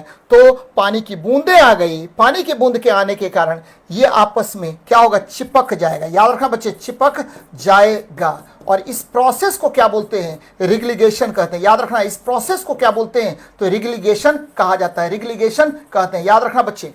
अब देखिए क्लियर कीजिए कंसेप्ट को, दो बर्फ के टुकड़े को जैसे प्रेशर अप्लाई किए मेल्टिंग पॉइंट घट जाएगा, जिसके कारण यहां कुछ जल की बूंदें आ जाएंगी, जिसकी वजह से दोनों बर्फ आपस में चिपक जाएगा। और बच्चे इस प्रक्रिया को आप क्या कहते हैं, तो रिग्लिगेशन कहा जाता है। तो देखिए कितना आसान सवाल है ना। तो याद रखना है बच्चे, इस कंसेप्ट को याद रखना है कि बर्फ के दो टुकड़ों को आपस में दबाने पर पहले ही आप जान लीजिए यहां मेल्टिंग पॉइंट घट जाएगा। क्वेश्चन खोजिए कहां पर है, दाब अधिक होने से बर्फ का गलनांक पहले घटता है फिर बढ़ता है, अरे ये कहां से आ गया, ठीक है, दाब अधिक होने से बर्फ का गलनांक बढ़ जाता है, गलत बात है। दाब अधिक होने से बर्फ का गलनांक क्या होगा, घट जाता है। घटना बढ़ना क्या होता है, कुछ नहीं होगा, ऐसा कुछ कंसेप्ट नहीं होगा भाई मेरे, एकदम याद रखना है। बराबर आपसे इस तरह का प्रश्न पूछेगा, आप परेशान नहीं होना है, जो मैंने कहा है उतनी ही बातों को अगर याद रखते हैं तब आपको आराम से क्वेश्चन बन जाएगा, है ना। चलिए महत्वपूर्ण है, आगे बढ़ते हैं भाई। बॉयल के नियम का सूत्र क्या है बच्चे, बॉयल ने ठीक है दो बातें बताई थी, याद रखना है। तो नियत तापमान, याद रखना है, कांस्टेंट टेम्परेचर, नियत तापमान पर क्या होगा भाई मेरे, ठीक है। आयतन मतलब प्रेशर, आयतन मतलब क्या हुआ, वॉल्यूम है ना, भी इनवर्सली प्रोपोर्शनल टू 1/, क्या होता है, पी मतलब हो गया दाब। बच्चे एकदम याद रखिएगा, दाब का इनवर्सली प्रोपोर्शनल होता है। ये किसने कहा, तो आपको बॉयल ने कहा था, याद रखना है, बड़ा मस्त कंसेप्ट है। और बच्चे एक चीज और याद रखना है यहां से कि पी भी बराबर क्या होगा, इसको गुना कर दिए, पी भी बराबर क्या होगा, कांस्टेंट आ गया। और यहीं से आप अगर बात करें तो P1V1 बराबर क्या होता है, P2V2, ये भी फॉर्मूला बराबर पूछता है आपसे। एक और चीज याद रखना है बॉयल के नियम पर बच्चा मेरे, एक और चीज याद रखना है, क्या, ग्राफ बराबर आपसे पूछेगा क्वेश्चन कि बॉयल के नियम का ग्राफ आखिर है क्या। तो 2-3 ग्राफ है, आपको जान लेनी चाहिए। ये देखिए, अगर प्रेशर और वॉल्यूम के बीच ग्राफ खींचेंगे तो ये हाइपरबोला होता है, याद रखना हाइपरबोला होता है, बराबर क्वेश्चन पूछता है, हाइपरबोला होगा।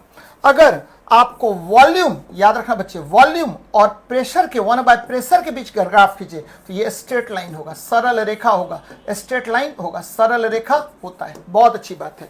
अगर आपको पी भी है ना, पी भी देखिए, पी इंटू वी के वर्सेस पी के बीच ग्राफ खींचेंगे तो ये देखिए सरल रेखा होगा जो मूल बिंदु से गुजरेगा, सरल रेखा होगा जो अलग अलग बिंदुओं से गुजरेगा, और यही टेम्परेचर का ग्राफ होगा बच्चे। तो ये 3 ग्राफ आपको याद रखना है, P वर्सेस V का ग्राफ खींचेंगे तो हाइपरबोला, ठीक है, हाइपरबोला।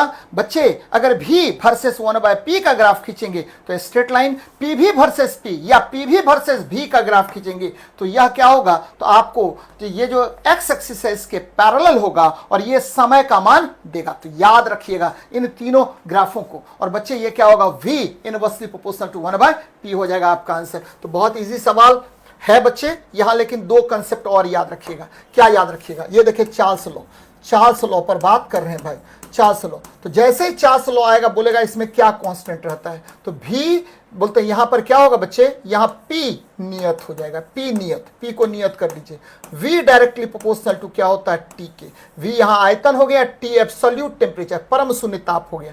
ये देखिए ये नियम बड़ा इंपॉर्टेंट है, बराबर क्वेश्चन पूछेगा। दूसरा ये हो गया गे-लुजैक्स लॉ, याद रखना बच्चे, गे-लुजैक का नियम, गे-लुजैक्स लॉ। ये क्या कहता है, तो भाई इसमें कर दीजिए आपको यहां V बराबर नियत कर दीजिए, तो P directly proportional to pressure directly proportional to absolute temperature हो गया। ये भी ध्यान में रखना है आपको, गे-लुजैक्स लॉ। और तीसरा और बहुत इंपॉर्टेंट ये है एवोगाद्रो का नियम, एवोगाद्रोज लॉ। ये क्या होता है भाई मेरे, तो एवोगाद्रोज लॉ होता है, एवोगाद्रो लॉ होता है। एवोगाद्रो का नियम क्या होता है, तो एवोगाद्रो के नियम में याद रखना है यहां मास भी कांस्टेंट कर दीजिए, ठीक है, टेम्परेचर भी कांस्टेंट कर दीजिए, प्रेशर को भी कांस्टेंट कर दीजिए। तो बच्चे volume directly proportional to number of molecules होता है या नंबर ऑफ मोल्स होता है। तो बच्चे directly V directly proportional to T, Charles law है। P directly proportional to T, Gay Lussac का नियम है, ठीक है। और V प्रोपोर्शनल टू N जो है नंबर ऑफ मोल्स, ये किसका नियम है, तो ये एवोगाद्रो का नियम है। तो ये सारे नियम आपको याद होने चाहिए एग्जाम को क्या करने के लिए, क्रैक करने के लिए। नेक्स्ट देखते हैं, चलिए अच्छी बात है। लाल रंग नीले रंग से किस बात में भिन्न है ना बच्चे, कैसे भिन्न है भाई, है ना।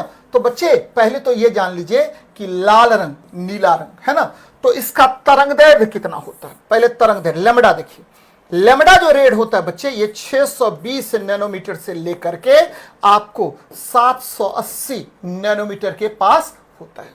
नीले रंग का बच्चे, नीला रंग का जो तरंगदैर्घ्य होता है, हाँ ये कितना होगा, तो बच्चा मेरे 450 नैनोमीटर के आसपास होता है। ध्यान में रखना है 450 नैनोमीटर के आसपास होगा। बहुत अच्छी बात है ना। तो पहली बात तो जान लीजिए कि तरंगदैर्घ्य इसका भिन्न होगा। याद रखना है तरंगदैर्घ्य क्या होगा, तो चाहे लाल रंग हो चाहे नीला रंग हो, इसका तरंगदैर्घ्य भिन्न होगा। अब हमको क्वेश्चन में क्या कह रहा है, हमको कह रहा है कि क्या क्या भिन्न हो सकता है। बच्चे आप सभी बच्चों को पता है, क्या पता है, ठीक है, कि आपका V बराबर होता है एन लेमडा। क्या होता है, एन लेमडा होता है। अगर लेमडा बदल गया तो क्या जी एन नहीं बदलेगा, लेमडा घटेगा तो एन का मान क्या होता है, बढ़ेगा। याद रखा, अगर निर्वात की ही बात करें तो निर्वात में, याद रखा बच्चे निर्वात में ही बात कर रहे हैं, निर्वात में अगर लेमडा का मान घट गया तो ध्यान में रखिएगा आपको आवृत्ति का मान बढ़ जाएगा, क्योंकि एन इंटू लेमडा होता है, एन इंटू लेमडा। माध्यम में भी यही बात होगा बच्ची,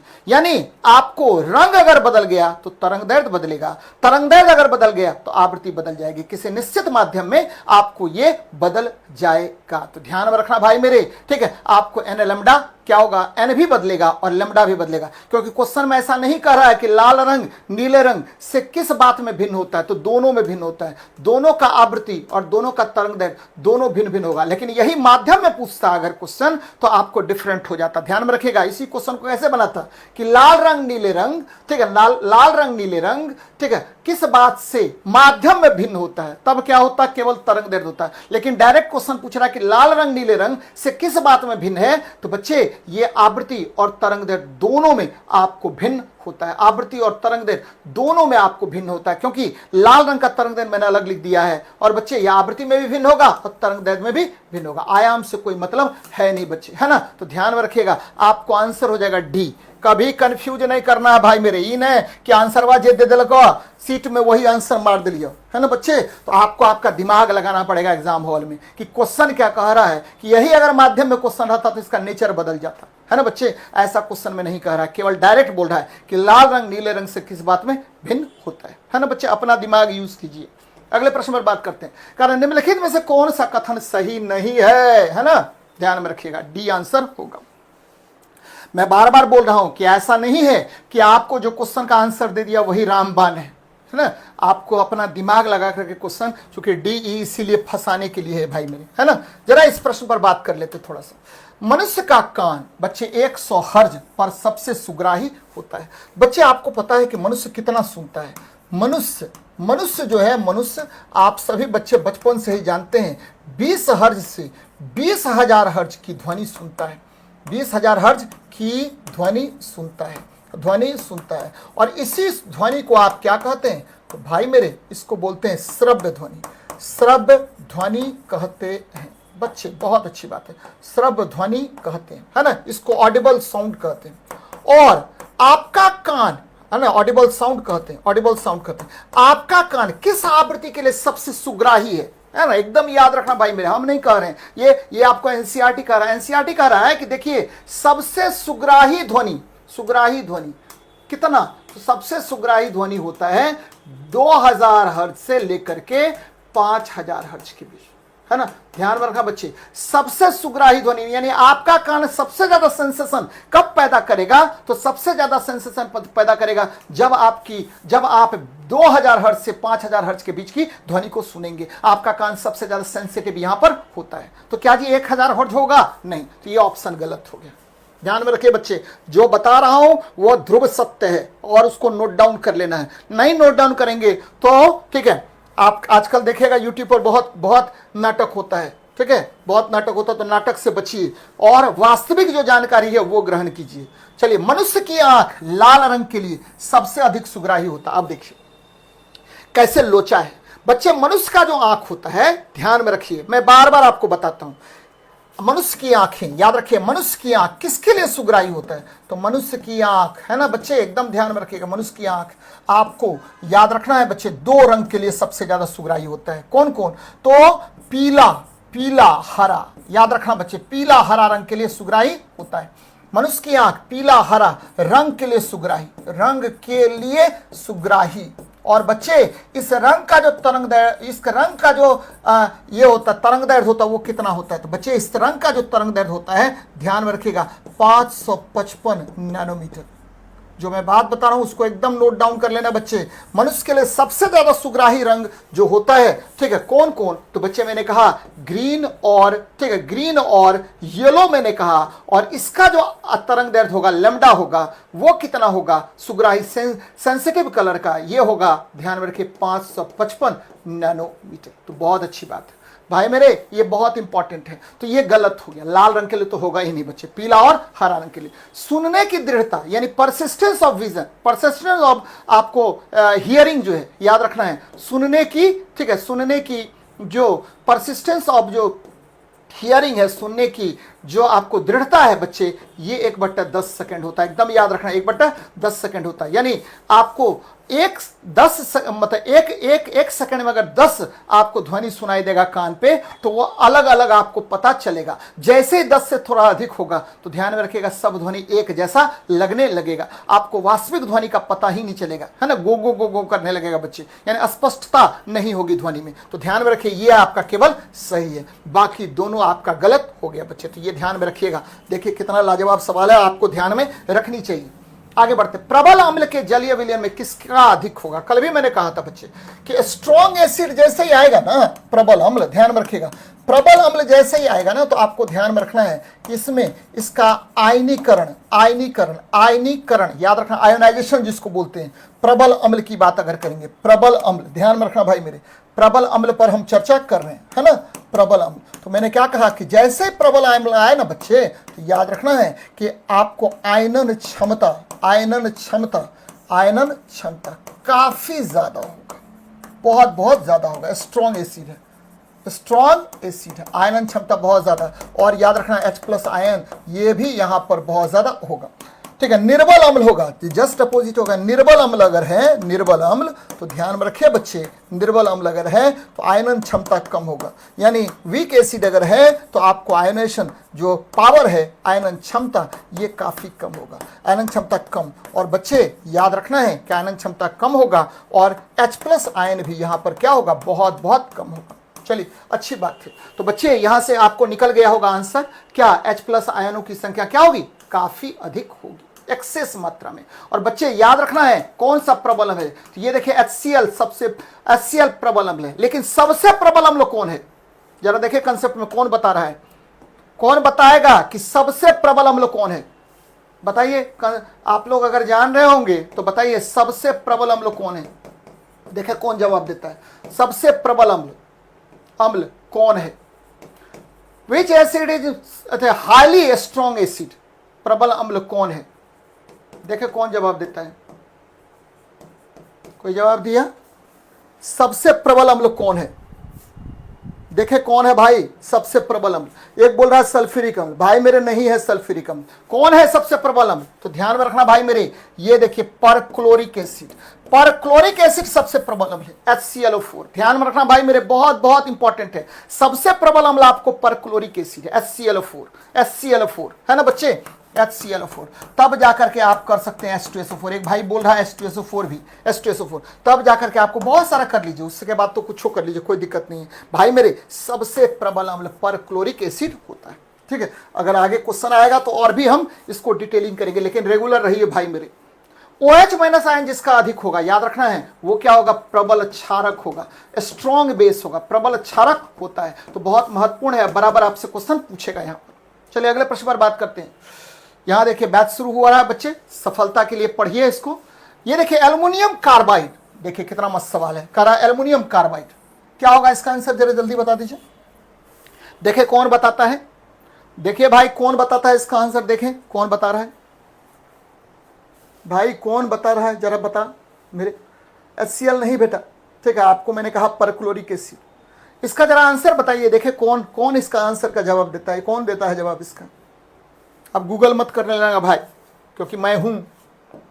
चलिए यहां देखिए एल्युमिनियम कार्बाइड, तो ये देखिए एल्युमिनियम कार्बाइड होता है Al4C3, Al4C3। ये देखिए एल्युमिनियम कार्बाइड है, और बच्चे इसको जल से अभिक्रिया करवा दिए, 12S2 क्या बना, तो बच्चे ये बन गया 4AlOH3, और ये क्या बन गया CH4। ध्यान में रखिएगा क्या बन गया, 3CH4 है ना, 3CH4 बन गया।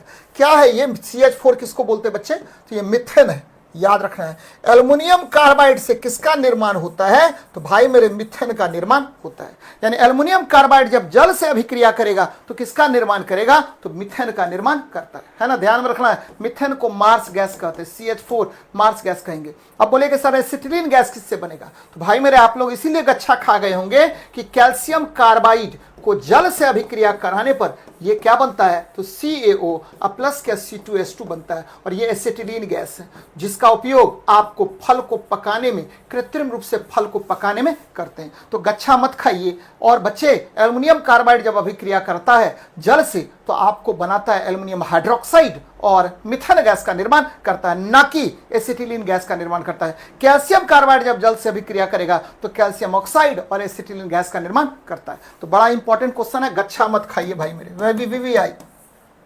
चलिए अगले प्रश्न पर बात करते हैं। यहां देखिए क्या कर रहा है CH3CO, कैसे नाम लिखेंगे भाई, कैसे नाम लिखेंगे भाई, ये देखिए CH3 है ना, C डबल बॉन्ड। चलिए देखिए क्या कर रहे हैं हम, कैसे लिख रहे हैं, CH2 और CH3। भाई मेरे पहला कंसेप्ट ध्यान में रखना है, पहला कंसेप्ट क्या करना है कि जिधर से फंक्शनल ग्रुप निकट हो, जिधर से फंक्शनल ग्रुप निकट हो उधर से नंबरिंग कीजिए, 1 2 3 4।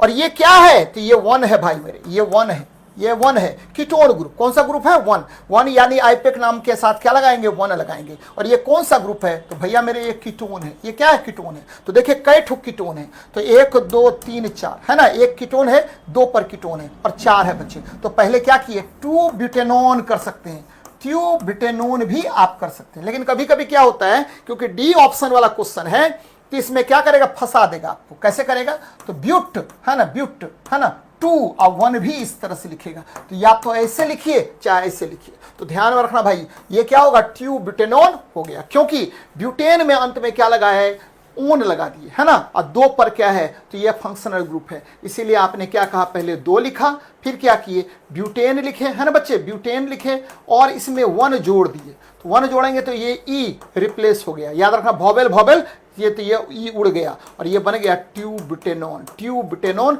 बन गया। तो एकदम ध्यान में रखना है भाई मेरे, ट्यूब्यूटेनॉन होगा आंसर। चलिए अगले प्रश्न पर बात करते हैं।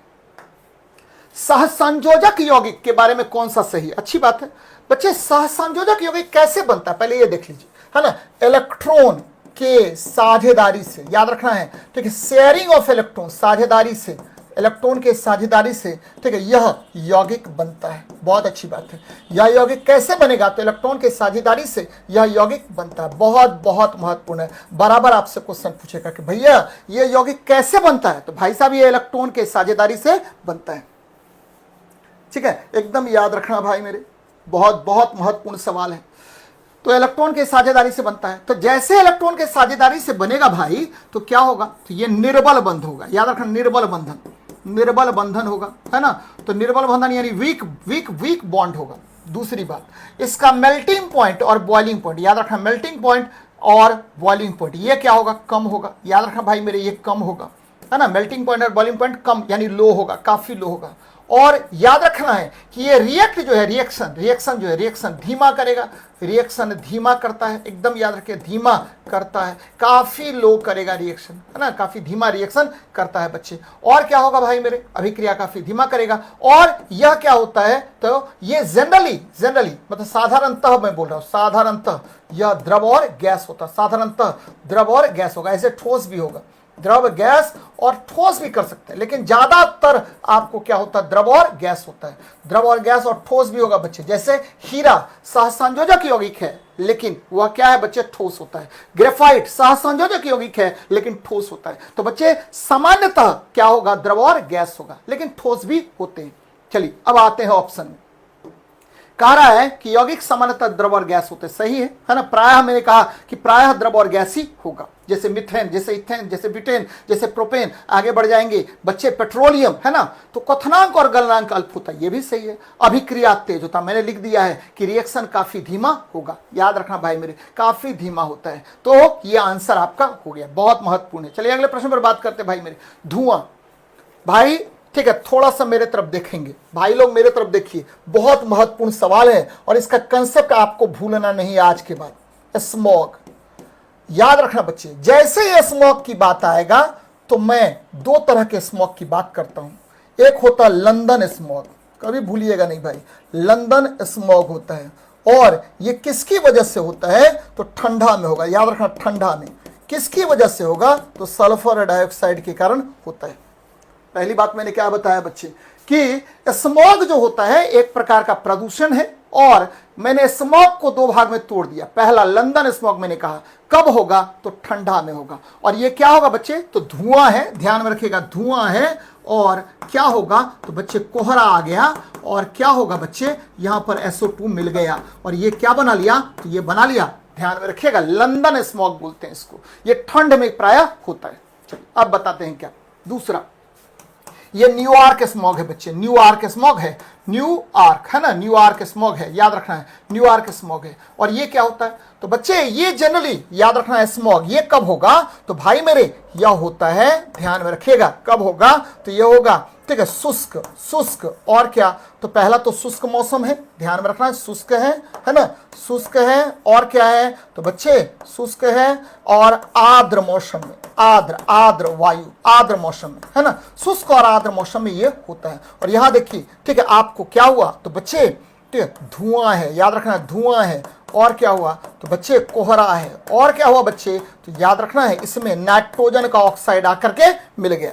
कौन सा ऑक्साइड? नाइट्रोजन का ऑक्साइड। और बच्चे मेरे यहां एक और चीज मिल जाता है, VOCs, volatile organic compounds, volatile organic वाष्पशील कार्बनिक यौगिक, ये मिल गया। और इसमें कुछ मात्रा में ओजोन भी मिल जाता है बच्चे, है ना। और कुछ मात्रा में इसमें प्रकाश मिल गया, सूर्य का प्रकाश मिल गया, है ना। तो आपको क्या बना लिया? तो बच्चे ये बना लिया, आपको बोलते हैं इसको फोटोकेमिकल स्मॉग, फोटोकेमिकल स्मॉग। ध्यान में रखिएगा, प्रकाश रासायनिक धूम फोटोकेमिकल स्मॉग कहा जाता है। तो क्वेश्चन ये पूछेगा कि किस स्मॉग को फोटोकेमिकल स्मॉग कहते हैं? तो भाई मेरे न्यूयॉर्क स्मॉग को फोटोकेमिकल स्मॉग कहते हैं। यह स्मॉग कब बनता है? तो शुष्क और आर्द्र मौसम में बनता है। और इसमें धुआं के साथ क्या क्या मिला होता है? तो धुआं, कोहरा, नाइट्रोजन ऑक्साइड, ठीक है, वाष्पशील कार्बनिक यौगिक, ओजोन और बच्चे प्रकाश मिला हुआ रहता है। तो ये याद रखनी है बच्चे। तो स्मॉग में देखिए मुख्य रूप से कौन उत्तरदायी है? तो भाई मेरे उत्तरदायी है एक सल्फर डाइऑक्साइड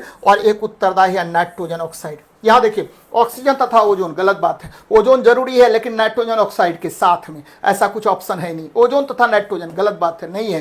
तो नाइट्रोजन तथा सल्फर के ऑक्साइड, ये सही है लेकिन ये पार्शियली सही है बच्चे, याद रखना है। SO2 और NO2 के ऑक्साइड, यानी SO2 NO2, यहां पर मैंने क्लियर कर दिया है स्मॉग के बारे में। तो बच्चे इसको नोट डाउन कर लीजिएगा, यकीन मानिए कि आपको बहुत फायदा होने वाला है। आगे बढ़ते हैं, नेक्स्ट क्वेश्चन देखते हैं। ये देखिए कितना अच्छा क्वेश्चन है भैया। उष्मा एवं विद्युत का सर्वोत्तम चालक कौन होता है? The best conductor of heat and electricity. तो बचपन से ही पढ़ते आ रहे हैं चांदी। चांदी का परमाणु संख्या कितना? तो भैया 47 होता है ना। सबसे अधिक मात्रा में पाए जाने वाली धातु कौन है? कहां पर? तो बच्चे जब इस तरह का प्रश्न आए तो आपको याद रखना, भूपर्पटी की चर्चा कर रहा है। किसकी चर्चा? भूपर्पटी की चर्चा कर रहा है। इसको बोलते हैं अर्थ क्रस्ट। क्या बोलते हैं? अर्थ क्रस्ट कहते हैं भाई मेरे। क्या कहते हैं? अर्थ क्रस्ट कहते हैं, है ना। अर्थ क्रस्ट की बात कर रहे हैं, बहुत बहुत महत्वपूर्ण है। चलिए अर्थ क्रस्ट की बात कर रहे हैं। अर्थ क्रस्ट में सबसे अधिक मात्रा में क्या होता है? तो भाई ये ऑक्सीजन होता है। ऑक्सीजन होगा, उसके बाद क्या होगा? सिलिकॉन होगा, OCl, उसके बाद एल्युमिनियम होगा, उसके बाद क्या होगा? OCl, फेक्का नकमग। फेक्का नकमग होता है बच्चे, नकमग होता है, एकदम याद रखिएगा, है ना। अब सबसे अधिक धातु कौन है? तो एल्युमिनियम है। एल्युमिनियम सर्वाधिक मात्रा में धातु, याद रखना है। सर्वाधिक धातु कौन? तो भाई मेरे पृथ्वी के भूपर्पटी में सबसे अधिक मात्रा में धातु कौन? एल्युमिनियम। दूसरे नंबर का धातु कौन? तो लोहा, याद रखना है। दूसरे स्थान पर धातु लोहा, ये 8.1% की मात्रा में आपके भूपर्पटी में पाया जाता है और लोहा 5%। तो कह रहा है सबसे अधिक मात्रा में पाया जाने वाले धातु कौन? तो एल्युमिनियम। सबसे अधिक लचीला पीटकर, ठीक है, आपको बढ़ाए जाने वाला धातु कौन है? तो भाई मेरे सोना है। और आपको मैंने कहा है कि सोना को आप, ठीक है, 100 नैनोमीटर तक आप पीट सकते हैं, है ना। 100 नैनोमीटर तक आप पीट सकते हैं और चादर बना सकते हैं। और सोना की परमाणु संख्या कितनी है? तो बच्चे 79 है, याद रखना है। उष्मा का न्यूनतम संचालक कौन है? तो भैया लेड है। लेड है 14वें वर्ग का धातु है और इसकी परमाणु संख्या 82 होता है। बहुत अच्छी बात है भैया। ए का हो गया 4 नंबर, ए का 4 नंबर, ठीक है। बी का क्या हो गया? तो बी का भैया हो गया, याद रखना है, 3 नंबर। तो बी का 3 नंबर, ये सही है, सी नंबर होगा आंसर। तो बच्चे एकदम याद रखनी है आपको जो जो बातें मैंने बताई है।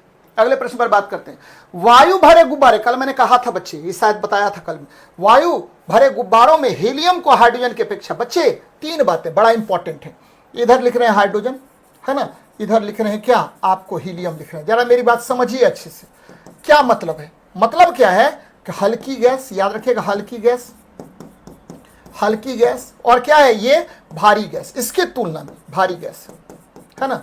क्रियाशील गैस, याद रखना, क्रियाशील गैस, क्रियाशील गैस। देखते चलिए क्या क्या अंतर है क्रियाशील गैस और ये क्या है? अक्रियाशील गैस। अक्रियाशील गैस, याद रखना बच्चे। ये भारी गैस बोले हैं इसकी तुलना में, हाइड्रोजन की तुलना में, है ना। चलिए अब देखिए क्या हुआ। क्रियाशील गैस और अक्रिया, दहनशील गैस, याद रखना, दहनशील गैस है। दहनशील गैस है यानी फ्लेमेबल गैस है बच्चे, फ्लेमेबल गैस है, यानी रिएक्टिव गैस है और फ्लेमेबल गैस है, दहनशील गैस है ना। और ये क्या है? अदहनशील गैस है, याद रखना है। हीलियम क्या है? तो अदहनशील, इनफ्लेमेबल गैस है ना। ये फ्लेमेबल है, ये इनफ्लेमेबल है, अदहनशील गैस है, अदहनशील गैस है ना। और ये याद रखना है कि विस्फोटक, विस्फोटक हो जाता है वायु के साथ, विस्फोटक, वायु के साथ विस्फोटक, याद रखना है। वायु के साथ मिलेगा तो वायु के साथ विस्फोटक हो जाता है, वायु के साथ विस्फोटक, है ना बच्चे, एकदम याद रखना है। और ये क्या होगा? तो बच्चे वायु के साथ निष्क्रिय व्यवहार, वायु के साथ निष्क्रिय व्यवहार, एकदम याद रखिएगा, निष्क्रिय व्यवहार होता है। चलिए अब प्रश्न को पकड़िए, क्या कह रहा है प्रश्न में? प्रश्न में क्या कह रहा है भाई मेरे? प्रश्न में क्या कह रहा है? ध्यान दीजिएगा। कह रहा है कि अपेक्षाकृत सस्ता से कोई लेना देना नहीं। अपेक्षाकृत घना, गलत बात है। वायु के साथ विस्फोटक मिश्रण नहीं बनाता है, कौन? तो हीलियम, है ना। बाकी हाइड्रोजन बनाएगा। तो आंसर यही सही होगा भाई मेरे। ऐसे बहुत कुछ है और आपको याद रखनी है इसको कि हाइड्रोजन जो है हल्की गैस है, क्रियाशील गैस है, दहनशील गैस है, वायु के साथ विस्फोटक मिश्रण बनाता है ना। वायु के साथ विस्फोटक मिश्रण बनाता है। चलिए ये याद रखनी चाहिए, एकदम ध्यान में रखना भाई मेरे, बहुत बहुत इंपॉर्टेंट है। इसीलिए हीलियम के गुब्बारे का यूज हम लोग करते हैं। नेक्स्ट देखते हैं भाई, शराब पीकर वाहन चालक। अच्छा बात है, देखते हैं क्या है। कह रहा है कि शराब पीकर, how do the traffic police use the breath test. बच्चे इसके लिए पुलिस जो है ब्रेथ एनालाइजर का यूज करता है। किसका? तो ब्रेथ एनालाइजर। बड़ा अच्छा बात है बच्चे, किसका यूज करेगा? ब्रेथ एनालाइजर, है ना। बहुत ज्यादा शराबी लोग जो है ना, तो तुरंत हो जाएगा भाई। टेंशन सालू कुमारी जी, आप बहुत टेंशन लेती हैं। टेंशन मत लीजिए, कोई भी बच्चा टेंशन मत लीजिए, आप सीख करके जाइए यहाँ से, तब मजा आएगा। देखें हम तुरंत खत्म कर देते हैं। क्या बात क्या है ना। ट्रैफिक पुलिस ब्रेथ एनालाइजर का यूज करता है ना, ब्रेथ एनालाइजर फूकेगा, देखेगा अगर पता चल गया सारा इसको पुलिस को कि आप शराब पिए हुए हैं, तो ब्रेथ एनालाइजर का यूज करेगा। और भाई इसमें क्या होता है, इसका जो किट होता है जो फूकता है ब्रेथ एनालाइजर, उसमें क्या भरा रहता है, तो एक भरा रहता है K2Cr2O7, ध्यान में रखिए बच्चे, और दूसरा होता है इसमें सल्फ्यूरिक अम्ल, सल्फ्यूरिक अम्ल होता है। और याद रखना है ये Cr2O7 है ना, और ये क्या होता है बच्चे, नारंगी रंग का, याद रखिए नारंगी रंग का होता है, नारंगी रंग। और जैसे ही इसमें, याद रखना इसमें जैसे इसमें इथाइल अल्कोहल मिलेगा, C2H5OH मिलेगा, और तो ये जो Cr2 है ये आयन में टूट जाता है, Cr3+ आयन में ये दे देगा बच्चे, Cr3+ आयन, और इसका कलर हरा हो जाएगा। यानी नारंगी कलर कैसा बन गया, तो बच्चे हरा रंग बन गया। जैसे फूका ब्रेथ एनालाइजर में फूका, तो ये जो है ना क्रोमेट, जो है क्रोमेट आयन आपको क्रोमियम आयन में टूट गया। ये क्रोमेट आयन जो है, क्रोमेट आयन, याद रखना क्रोमेट आयन किसमें टूट गया, तो क्रोमियम आयन में टूट गया, क्रोमियम आयन में टूट गया। और कलर कैसा हो गया, तो भैया नारंगी से हरा रंग हो गया, नारंगी से हरा रंग, ऑरेंज कलर से ये कैसा कलर हो गया, तो हरा कलर हो गया। और तुरंत पुलिस पकड़ के लेके जाएगा, बड़ी पीटेगा जी, है ना, ध्यान में रखना है। तो बहुत इंपॉर्टेंट है। क्या मैं कह रहा हूं कि पोटेशियम डाइक्रोमेट और सल्फ्यूरिक अम्ल का ये मिश्रण होता है, ठीक है। यहां भी देखिए पोटेशियम परमैंगनेट है बच्ची, तो पोटेशियम डाइक्रोमेट बोल रहे हैं, K2Cr2O7। पोटेशियम परमैंगनेट क्या होता है भाई मेरे, KMnO4 होता है ना, ये नहीं होगा। क्या होगा, तो K2Cr2O7 + H2SO4। मैंने क्या कहा, क्रोमेट आयन जो है या क्रोमियम आयन देता है और हरा रंग देगा, है ना बच्चे। तो बहुत महत्वपूर्ण है, बराबर आपसे क्वेश्चन पूछेगा और ध्यान में रखनी है भाई, नोट डाउन कर लेना भाई, कभी दिक्कत नहीं होगा। कौन सा जोड़ा तांबे का मिश्र धातु है, याद है कि पीतल। आप सभी बच्चों को पता है कि अगर कॉपर और जिंक को मिला देंगे तो ये बन गया पीतल, है ना, पीतल। बच्चे कॉपर और जिंक को मिलाने से एक और धातु बनता है, एक और मिश्र धातु बनता है कॉपर जिंक को मिलाने से, जिसको बोलते हैं मुंज मेटल। याद रखना है, मुंज मेटल भी कहते हैं, मुंज मेटल कहते हैं, मुंज, ठीक है, मुंज मेटल कहा जाता है, ध्यान में रखना भाई मेरे, ठीक है। Copper zinc. इनवार किसका बना होता है, तो कॉपर और इसमें निकेल डाल दीजिए, निकेल, इसको इनवार कहते हैं, इनवार कहा जाता है। चलिए अच्छी बात है बच्चे। कांसा कॉपर और टीना का बना होता है, कॉपर और टीना का। लेकिन एक और धातु होता है जिसको बोलते हैं बेल मेटल, याद रखना है बेल मेटल। ये भी क्या होता है, तो बेल मेटल का भी आपको Cu+Sn होता है, केवल इसमें परसेंटेज में एल्टर होता है बच्चे। नाइक्रोम निकेल और क्रोमियम का बना होता है, निकेल और क्रोमियम का, और ये हीटिंग एलिमेंट है। याद रखना है कि आपका गीजर, आपका, ठीक है, आपका गीजर घर में यूज करते हैं, आप हीटर यूज करते हैं, उस सब में निकेल और क्रोमियम यानी नाइक्रोम के बने हुए तार लगे होते हैं, है ना बच्चे। तो आप देखिए, ठीक है, ये देखिए कॉपर के अलावा निकेल भी यहाँ पर है ना। कॉपर और जिंक पूछ रहा है, तांबे के मिश्र धातु कौन है, तो बच्चे तांबे का मिश्र धातु पीतल, इनवार तो है नहीं। तांबे का मिश्र धातु कौन है, तो कौन सा जोड़ा तांबे के मिश्र धातुओं का है ना, तो दोनों आपको तांबे का होना चाहिए, ध्यान में रखना बच्चे, दोनों आपको क्या होना चाहिए, तांबे का होना चाहिए। तो इसमें कौन तांबे का नहीं है भाई मेरे, ठीक है, कौन तांबे का नहीं है, तो यहाँ तांबे का कौन नहीं है, तो यहाँ इनवार जो है बच्चे, इनवार, थोड़ा सा और इसको एलेबरेट करते हैं, इनवार, है ना। जैसे इनवार की बात करते हैं तो ध्यान में रखिएगा ये क्या होगा, तो लोहा और निकेल का होता है, ध्यान में रखिए, कॉपर नहीं होता है, ये लोहा और निकेल का होता है, लोहा और निकेल होगा, Fe+Ni होगा, निकेल का। फेरस और निकेल का होता है, ना कि आपको ये क्या होगा, लोहा और निकेल का होता है भाई मेरे, है ना, याद रखना है। अब क्या कह रहे हैं, कांसा तो ये होगा ही, नाइक्रोम इसमें अलग हो गया, पीतल इसमें क्या, नाइक्रोम में क्या होता है बच्चे, निकेल और क्रोमियम होता है ना। तो ये भी गड़बड़ हो गया, ये भी गड़बड़ हो गया, ये केवल सही होगा कॉपर और कांसा, कॉपर और कांसा। ये देखिए इनवार जो है बच्चे, फिर से मैं रिपीट कर रहा हूं, इनवार जो है फेरस और निकेल का मिश्र धातु है, अच्छी बात है। चलिए अच्छी बात है, ध्यान में रखिएगा इसको। नेक्स्ट देखिए, डायनामाइट में मुख्य रूप से क्या होता है, तो बच्चे डायनामाइट जो बना होता है, ध्यान में रखना है, बड़ा अच्छा प्रश्न है। डायनामाइट क्या होता है, तो ये नाइट्रोग्लिसरीन होता है, ध्यान से सुनिएगा मेरी बात को, ये नाइट्रोग्लिसरीन होता है।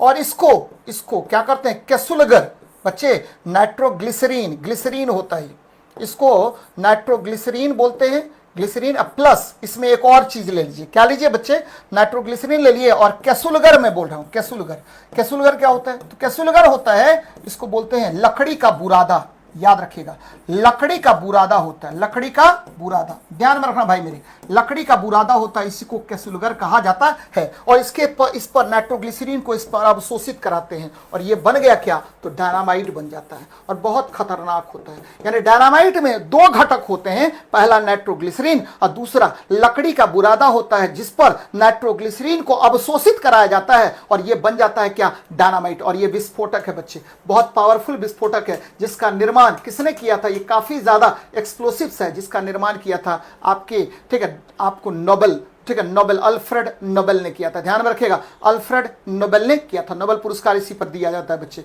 तो नाइट्रोग्लिसरीन हो गया बच्चे। यहां टीएनटी, टीएनटी क्या होता है, तो बच्चे याद रखना, टोल्यूइन है, क्या है बच्चे, टोल्यूइन है। टोल्यूइन को आप दो तरह से, सल्फ्यूरिक एसिड और नाइट्रिक एसिड से अभिक्रिया करवा दीजिए, कंक नाइट्रिक एसिड से अभिक्रिया करवा दीजिए, तो ये बन जाता है टीएनटी, ट्राई नाइट्रोटोल्यूइन, ट्राई नाइट्रो, ये भी विस्फोटक है और बहुत पावरफुल विस्फोटक है ना।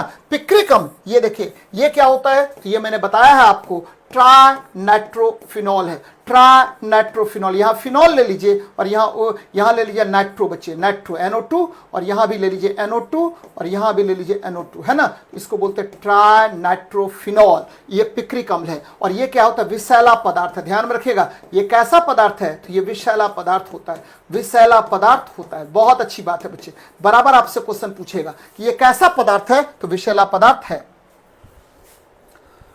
चलिए, तो बहुत बहुत महत्वपूर्ण है और ठीक है, ध्यान में रखिएगा।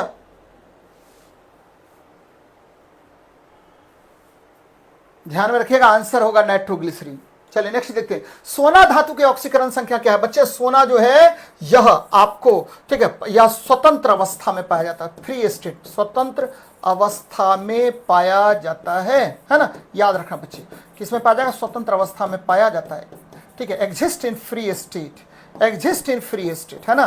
तो जो भी धातु एग्जिस्ट करेगा, एग्जिस्ट इन फ्री स्टेट, जो भी एग्जिस्ट करेगा फ्री स्टेट में, उसकी ऑक्सीकरण संख्या कितनी होती है, तो भाई मेरे शून्य होगा। ध्यान में रखना है, क्वेश्चन पूछेगा कि ओजोन की ऑक्सीकरण संख्या कितनी होती है, तो 0 होगी बच्चे। क्लोरीन की ऑक्सीकरण संख्या फ्री स्टेट में पाया जाता है तो 0 होगा, लेकिन क्लोरीन अगर क्या हो जाएगा, ये देखिए, ऑक्सीजन अगर इस अवस्था में आ जाए तो क्या होगा, ऑक्सीकरण संख्या -2, ये परमाणुविक अवस्था में। क्लोरीन अगर परमाणुविक अवस्था में आ जाएगा तो इसका ऑक्सीकरण संख्या -1 हो जाएगा।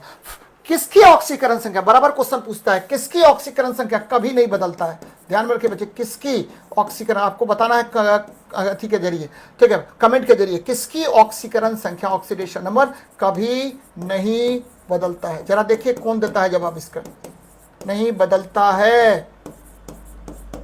देख बाबू कौन देता है जवाब, दे भैया, भैया जवाब दे इसका, किसकी ऑक्सीकरण संख्या कभी नहीं बदलता है, जरा देखें कौन देता है जवाब इसका। Which element oxidation number never changes, बाकी सबका चेंज होगा बच्चे, सबका चेंज होगा, केवल आपको एक ही तत्व ऐसा है जिसकी ऑक्सीकरण संख्या कभी नहीं बदलता है। कौन बता रहा है, देखे कौन बताया, इनर्ट नहीं बेटा, कहां चला गया इनर्ट गैस का, इनर्ट गैस का कहां चला गया भाई मेरे, फ्लोरीन का। याद रखना, फ्लोरीन की ऑक्सीकरण संख्या कभी नहीं बदलता है। चलो आगे बढ़ते हैं, यहां देखिए, ब्यूटेन किसका अनुसूत्र, जिसका अनुसूत्र C4H10 है। कितने सहसंयोजी बंधन है, देखिए C4H10, अब देखिए करके देखते हैं भाई मेरे, C आ गया। यहां देखिए हाइड्रोजन ले लीजिए HH, यहां भी लीजिए HH, है ना, यहां भी लीजिए HH, यहां भी लीजिए HH, है ना। याद रखना है, ये देखिए कितना सिग्मा बॉन्ड हो गया, जल्दी से निकाल लेते हैं भाई मेरे, सहसंयोजक बंधन कह रहा है तो 1 3 यहां, 1 4, 4 2 6, है ना, 1 2 3 4 5 6 7 8 9 10 11 12 और 13। याद रखना 13 सहसंयोजक बंधन होंगे, 13 ही सिग्मा बॉन्ड भी होगा। तो आसान सवाल है, याद रखना बच्चे।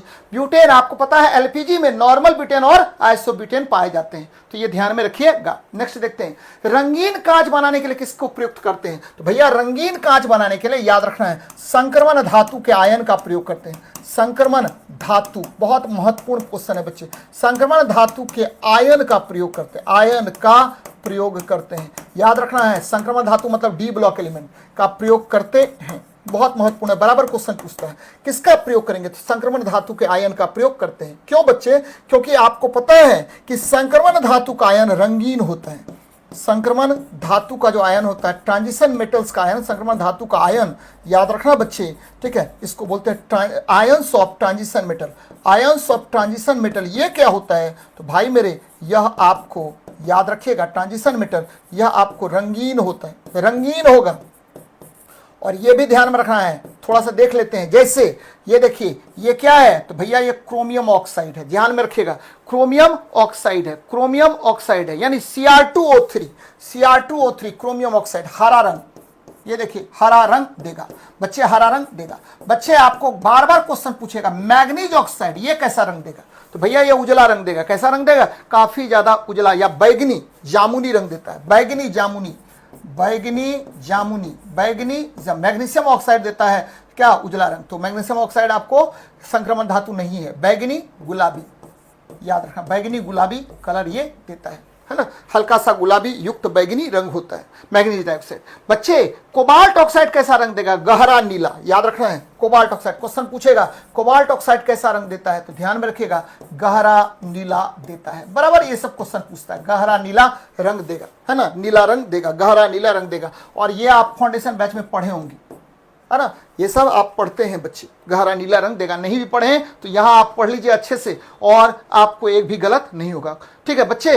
आपको याद रखना है कि क्यूप्रस ऑक्साइड कैसा रंग देगा? क्यूप्रस ऑक्साइड CuO ये कैसा रंग देगा? तो भैया ये देगा गहरा नीला, गहरा नीला, ये भी गहरा नीला देगा, ये ध्यान में रखनी चाहिए। तो संक्रमण धातु के ऑक्साइड कैसा रंग देगा बच्चे?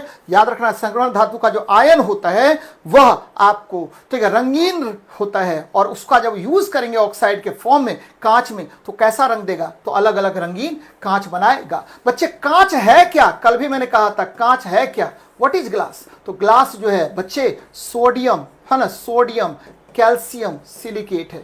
मैं बार बार इसका फॉर्मूला बताता रहता हूं बच्चे, सिलिकेट है, मैं बार बार फॉर्मूला बताता हूं। इसका फॉर्मूला होता है Na2O into CaO into 6SiO2 होता है। तो ये भी ध्यान में आपको रखनी चाहिए, है ना। कांच क्या है? तो कांच अति शीतित द्रव है, अति शीतित द्रव है, सुपर कूल्ड लिक्विड है, अति शीतित द्रव होता है। तो बड़ा इंपॉर्टेंट है, बराबर पूछता है। नेक्स्ट देखते हैं, कह रहा निम्न में से कौन सी ग्रंथि जठर ग्रंथि नहीं है? भाई ये देखिए पेट बना रहे हैं, ये देखिए पेट बना रहे हैं, इसको बोलते हैं, ये जैसे ऐसा आया इसको बोलते हैं पायलोरिक। क्या बोलते हैं? पायलोरिक। और ये देखिए काफी ज्यादा इससे बढ़ गया, है ना, पेट, और यहां पर आकर के मुड़ गया इससे, है ना। ध्यान में रखे बच्चे, इसको बोलते हैं क्या? तो इसको बोलते हैं, सबसे पहले आ गया कार्डिया, ये वाला हिस्सा क्या कहलाएगा? कार्डिया। ये वाला हिस्सा कार्डिया, कार्डिया बोलते हैं। पेट का पहला वाला हिस्सा क्या होगा? कार्डिया। पेट का कितना भाग होता है? तो 3 भाग। और ये देखे ठुमना जो है बाहर ऐसे पेट निकला रहता है, इसको बोलते हैं फंडस। क्या बोलते हैं? फंडस कहते हैं। और ये वाला जो हिस्सा होता है पेट का नीचे वाला हिस्सा, इसको बोलते हैं क्या? पायलोरिक। पायलोरिक कहते हैं बच्चे, जहां से आपको ड्यूडेनम स्टार्ट हो जाता है, ड्यूडेनम स्टार्ट हो जाता है, याद रखना है, ड्यूडेनम जहां से स्टार्ट होगा इसको पायलोरिक कहते हैं। यानी आपको कार्डिया में भी आपका, ठीक है, क्या पाया जाएगा? जठर ग्रंथि पाया जाएगा। फंडस में भी जठर ग्रंथि पाया जाएगा, पायलोरिक में भी जठर ग्रंथि पाया जाएगा। यानी पेट के कितने भाग? तो 3 भाग। ध्यान में रखा भाई मेरे, पेट के 3 भाग, पेट के 3 भाग होते हैं। बहुत महत्वपूर्ण है, बराबर आपसे क्वेश्चन पूछेगा, पेट के कितने भाग होते हैं? तो 3 भाग। पहला आपको मैंने कहा क्या बच्चे? कार्डिया, कार्डिया। और यहां से क्या निकलता है? तो 2 चीज निकलता है। पहला म्यूकस निकलेगा, ध्यान में रखिए बच्चे, म्यूकस निकलता है, और गैस्ट्रिक जूस भी निकलता है, गैस्ट्रिक जूस भी निकलता है पहला भाग से। दूसरा भाग यहां पर क्या होता है? तो भाई मेरे इसको बोलते हैं फंडस, फंडस कहते हैं, फंडस। और इसमें गैस भरा रहता है, यानी पेट में गैस कहां पर भरा रहेगा? तो ये पचकने नहीं देगा आपके पेट को, फंडस, गैस भरा रहता है, गैस भरा रहता है, याद रखना बच्चे। और तीसरा भाग जो होता है वो क्या होता है? तो उसको बोलते हैं पायलोरिक। क्या बोलते हैं? पायलोरिक। और इसी भाग में आपको क्या होता है? तो 2 तरह के सेल्स पाए जाते हैं, एक पाया जाता है ऑक्जेंटिक और दूसरा पाया जाता है पेप्टिक। याद रखना, पेप्टिक सेल्स कल मैंने पढ़ाया था बच्चे। ऑक्जेंटिक से क्या निकलता है? तो HCl निकलेगा, और पेप्टिक से क्या निकलता है? तो पेप्सिनोजेन और प्रोरेनिन हार्मोन निकलता है, एंजाइम निकलता है, पेप्सिनोजेन और प्रोरेनिन निकलता है। तो ध्यान में रखिएगा, कार्डियक ग्रंथि, पाइलोरिक ग्रंथि यह पेट का ही भाग है, तो यहां तो जठर ग्रंथि होगा ही होगा। लार ग्रंथि में आपको नहीं होगा जठर ग्रंथि, ध्यान में रखना भाई मेरे, लार ग्रंथि में आपको जठर ग्रंथि नहीं होगा। लार ग्रंथि क्या है, तो लार ग्रंथि मुंह में पाया जाता है, कहां पर, मुंह में। और यह भी मैंने कहा ये 3 प्रकार का होता है, पैरोटिड, याद रखना बच्चे, पैरोटिड होगा, दूसरा सबलिंगुअल होगा, सबलिंगुआ है ना, सबलिंगुआ, और तीसरा क्या हुआ तो बच्चे सब मैंडिबुलर होता है, सब मैंडिबुलर होता है, यानी 3 प्रकार का ये भी होता है, मैंडिबुलर होता है। बहुत महत्वपूर्ण है, बराबर आपसे क्वेश्चन पूछेगा, तो आंसर हो जाएगा लार ग्रंथि।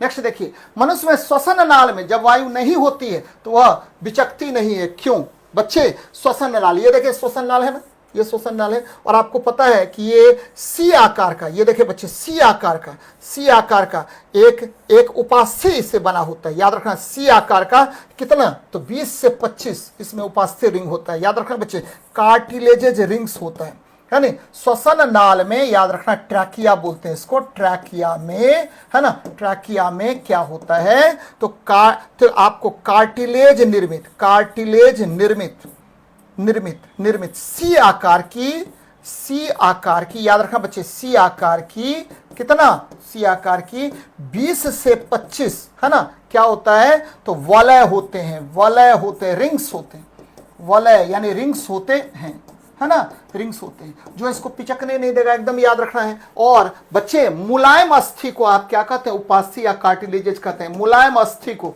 बराबर क्वेश्चन पूछेगा कि मुलायम अस्थि यानी आपको सॉफ्ट बोन, याद रखना बच्चे, सॉफ्ट बोन को आप क्या कहते हैं, तो सॉफ्ट बोन को उपास्थि कहते हैं, उपास्थि कहते हैं, कार्टिलेजेज कहते हैं, एकदम याद रखना है, उपास्थि या कार्टिलेज कहते हैं। यानी ये किसका बना होगा तो उपास्थि छल्लों के कारण यह मुड़ता नहीं। बच्चे काइटिन जो है, काइटिन ये आपको पता होगा कवक का वाह्य आवरण होता है, इसका काइटिन का बनता है, कवक का वाह्य आवरण किसका बनता है तो कवक का वाह्य आवरण जो है वो काइटिन के बने होते हैं। तो बहुत महत्वपूर्ण है, बराबर क्वेश्चन पूछेगा, तो आपको याद रखना है कि उपास्थि झल्लों के कारण आपको पिचकेगा नहीं। नेक्स्ट देखिए भाई मेरे, सिराओं का क्या कार्य होता है बच्चे, 2 चीज होता है, याद रखना है, एक होता धमनी है ना, एक होता धमनी, और दूसरा क्या होता है सिरा होता है ना, सिरा होता है, याद रखना है। धमनी जो है ये क्या होगा आपको, ठीक है, धमनी जो है ये क्या होगा मोटा होता है, याद रखना मोटा, और ये क्या होता है सिरा क्या होता है तो पतला होता है, एकदम याद रखिएगा, पतली होगी सिरा। और ये जो होता है बच्चे इसमें कपाट नहीं होता, इसमें कपाट मतलब वल्व नहीं होता, VALV वल्व नहीं होता, कपाट नहीं होता है। और इसमें क्या होगा भाई मेरे, इसमें कपाट होता है, इसमें कपाट होता है, याद रखना है, क्योंकि रिवर्स ना हो ब्लड, इसमें कपाट होता है, बहुत महत्वपूर्ण बात है, कपाट होता है। ये कहां से रक्त को ले जाएगा तो ये हार्ट टू बॉडी ले जाएगा रक्त को, और ये कहां से लेगा तो बॉडी टू हार्ट ये रक्त को प्रवाहित करेगा। बच्चे ये धमनी जो है इसमें शुद्ध रक्त होता है, ऑक्सीजन युक्त शुद्ध रक्त, और ये लाल होगा, याद रखना शुद्ध रक्त ऑक्सीजन युक्त, और ये कैसा होगा तो ये बच्चे लाल होगा, याद रखना लाल रक्त होता है, लाल। और ये क्या होगा तो CO2 युक्त रक्त होगा, CO2 युक्त रक्त। और ये कैसा होता है तो भाई मेरे अशुद्ध होता है। और ये कैसा कलर होगा तो नीला रंग होता है, नीला रंग होगा, एकदम ध्यान में रखिएगा, ये नीला रंग होता है, गहरा नीला रंग होता है। अब प्रश्न पर आते हैं बच्चे, क्लियर कर दिया है मैंने आपको, धमनी मोटा होगा, सिरा पतली होगी,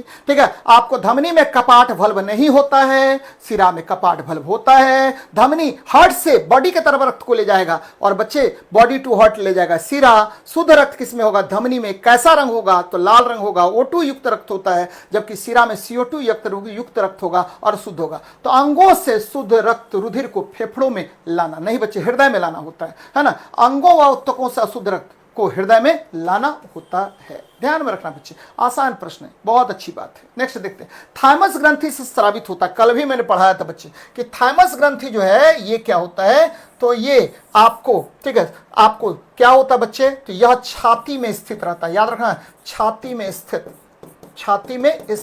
रहता है, बहुत अच्छी बात है। कहां स्थित रहेगा, छाती में स्थित रहेगा। यह थाइमोसिन का स्राव करता है, याद रखना बच्चे, किसका स्राव करेगा थाइमोसिन हार्मोन का स्राव करता है। और बोलिए कि सर ठीक है करता है, ये थाइमोसिन हार्मोन करता क्या है तो यह जो है यह टी लिम्फोसाइट, कौन लिम्फोसाइट टी लिम्फोसाइट्स को क्या करता है बच्चे को आपको क्या करता है तो परिपक्व करता है। और टी लिम्फोसाइट्स क्या होता है तो ये आपके शरीर के आपके प्रतिरक्षा तंत्र को मजबूत करता है।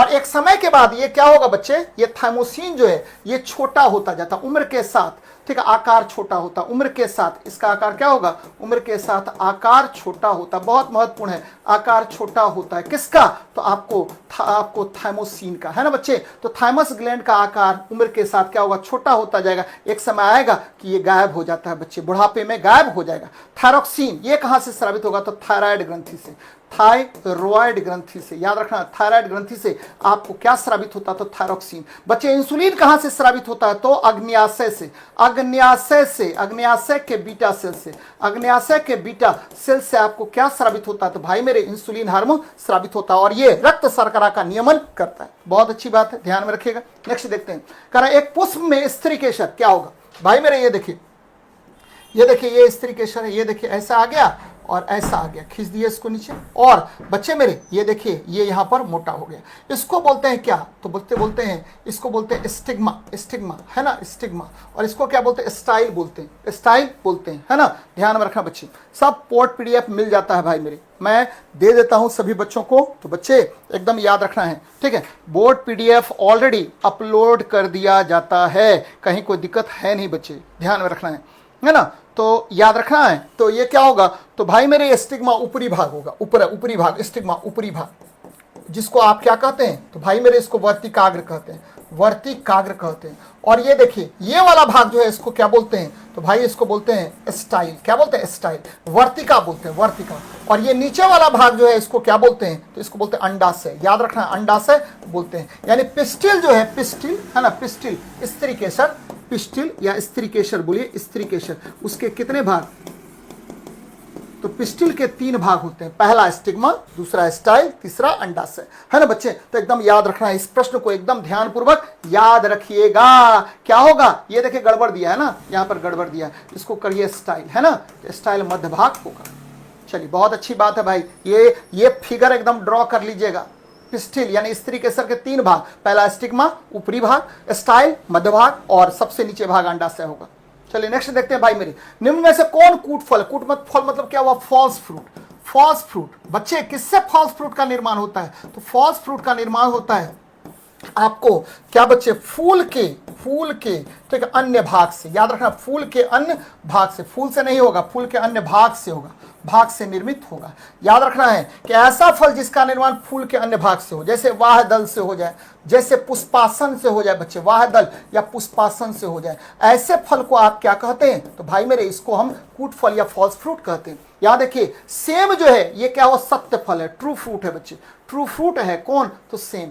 और बच्चे गेहूं जो है ये भी क्या है, सत्य फल होता है, कैरोप्सिस बोलते हैं, याद रखना गेहूं को कैरोप्सिस कहते हैं, कैरोप्सिस कहा जाता है। बच्चे अनानास जो है ये असत्य फल है, अनानास क्या है, असत्य फल है। बच्चे असत्य फल बहुत सारे होते हैं, जरा देख लीजिए, अनानास, कटहल आपको असत्य फल है। बच्चे आप देख लीजिए, सेब आपका असत्य फल है। बच्चे काजू आपका असत्य फल है ना, तो ये सब ध्यान में रखना है। बच्चे जैक फ्रूट, स्ट्रॉबेरी आपको क्या है, तो असत्य फल है, स्ट्रॉबेरी आपका असत्य फल है, तो ये ध्यान में रखनी चाहिए। तो आंसर हो जाएगा कौन, तो असत्य फल, यानी ये क्या होगा, पुष्प के अन्य भाग से निर्मित होता, असत्य फल की बात कर रहा है, कूट फल, यहाँ फॉल्स फ्रूट होना चाहिए था बच्चे, गलत दिया है। आगे देखते हैं, कह लक्षणों के 2 विपरीत एलील जो नर और मादा युग्मकों द्वारा होता है। तो बच्चे किसी भी मनुष्य में, ध्यान में रखिएगा मनुष्य की ही बात कर रहे हैं, तो आपको क्या होता है, तो 22 + X माता से, ये देखिए कुल क्रोमोजोम ही आता है, और 22 + Y क्या आपको पिता से प्राप्त होता है। तब जाकर के एक मनुष्य में क्या होता है कि आपको 44+ या तो XX या 44+ क्या होता भाई मेरे, तो XY आपको बनता है, ध्यान में रखना है। यानी दोनों विभिन्न गुणसूत्र आएंगे तभी जाकर के जीव का निर्माण होता है। तो बहुत महत्वपूर्ण सवाल है, कारण लक्षणों के 2 विपरीत एलिस जो नर और मादा युग्मकों द्वारा आते हैं वो कहाँ स्थित होता है, तो आपको इसको जो है ये 22 जो क्रोमोजोम है इसको बोलते हैं क्या, ध्यान में रखिएगा, इसको समजात गुणसूत्र कहते हैं। और ये क्या हुआ, लिंग गुणसूत्र होता है। दोनों गुणसूत्र मिल करके जीव का निर्माण करता है, तो ध्यान में रखना भाई मेरे, बड़ा अच्छा प्रश्न है। नेक्स्ट देखिए, ठीक है, टेरोप्सिडा में रखे जाते हैं बच्चे। टेरोप्सिडा का मतलब क्या होता है, आपको फर्ण होता है, ध्यान में रखिएगा, फर्ण होगा। और फर्ण जब होगा, याद रखना फर्ण है, टेरोप्सिडा का मतलब होता है फर्ण, और ये बड़ा पत्ता होता है, याद रखना बड़ा पत्ता काफी बड़ा होगा टेरोप्सिडा में और ये थेलोफाइटा में आता है। ध्यान में रखना, ये किस में आएगा? तो थेलोफाइटा में होगा, यानी थेलोफाइटा। ऐसा थेलोफाइटा जो फॉर्म होगा, जिसका बड़ा पत्ता होगा और जटिल संवहन तंत्र होगा। जटिल संवहन तंत्र होगा, ध्यान में रखिएगा, जटिल संवहन तंत्र होगा। ऐसे, ठीक है, ऐसे फंड को आप क्या कहते हैं? तो टेरोप्सिडा कहते हैं। तो बच्चे संधित तने नहीं, आपको देखना बड़ी पत्तियां और जटिल संवहन उत्तक होगा। ऐसे आपको जो थेलोफाइटा होता है उसको टेरोप्सिड कहते हैं। बच्चे ध्यान में रखिएगा, संधित तने और सल्क पत्र अगर होगा तो इसको बोलते हैं सेनोप्सीड। याद रखना, सेनोप्सीड कहते हैं, सेनेपोसिड कहा जाता है। ध्यान में रखिएगा, इसको सेनेपोसिड कहेंगे। छोटी हरी पत्ती और संवहन उत्तक वाले पौधे नहीं होगा बच्चे, तो ध्यान में रखिएगा, ये पादप आ जाता है, पादप के समूह में आएगा। तो ये ध्यान में रखना है, यही दोनों आपको याद रखनी है। अगर संधित तने और सल्क पत्र होगा तो सेनेप्सिड कहेंगे, बड़ी पत्तियां और जटिल संवहन उत्तक होगा तो टेरोप्सिड कहा जाएगा। नेक्स्ट देखिए, निम्न में से कौन सा कथन सत्य है बच्चे? सभी पादप हार्मोन वृद्धि नियंत्रक पदार्थ है। एकदम सही है बच्चे, आपको चाहे कोई भी पादप हार्मोन हो, चाहे ऑक्सीन हो, है ना, आपको पता है शीर्ष वृद्धि में सहायक होता है, चाहे साइटोकाइनिन हो, कोशिका विभाजन में सहायता करता है, साइटोकाइनिन हो बच्चे, या आपको पता है अच्छे तरीके से ऑक्सीन, साइटोकाइनिन, जिबरेलिन्स हो, ठीक है, बौना को लंबा करता है। ध्यान में रखना है, ये सब जो है आपको पादप हार्मोन है, जो वृद्धि नियंत्रक हार्मोन होता है, आपकी वृद्धि का नियंत्रण करता है। सभी वृद्धि नियंत्रक पदार्थ पादप हार्मोन्स नहीं है। हाँ बच्चे, नहीं है। जैसे आपको 2,4-D ले लीजिए, है ना, ये खरपतवार नाशी होता है ना, खरपतवार नाशी है, ये रासायनिक पदार्थ होता है, खरपतवार नाशी है, लेकिन ये हार्मोन नहीं है, लेकिन पादप की वृद्धि को क्या करता है? नियंत्रित करने का काम करता है। तो दोनों आपका सही है ना, तो याद रखना आंसर क्या हो जाएगा? आपका सी नंबर होगा। अच्छी बात है बच्चे। अफीम का अवयव क्या होता है? तो अफीम याद रखेगा, बार बार हम बताते हैं कि ये बनता है पेपेवर सेमनीफेरम से, पेपेवर सेमनीफेरम से ये बनता है, सेमनीफेरम का बना होता है। और बच्चे इसमें एल्कोलॉइड होता है जिसको आप मॉर्फिन कहते हैं। क्या कहते हैं? मॉर्फिन। तो अफीम जो है पोस्तादाना होता है, ध्यान में रखिएगा, पोस्तादाना, जिसको आप पेपेवर सेमनीफेरम कहते हैं। और बच्चे मेरे एकदम याद रखना है कि ये किसका बना होता है? तो भाई ये मॉर्फिन का बना होता है। क्या हुआ भाई, कुछ हुआ क्या? टेक्निकल टीम क्या कर रहा है? टेक्निकल टीम भाई,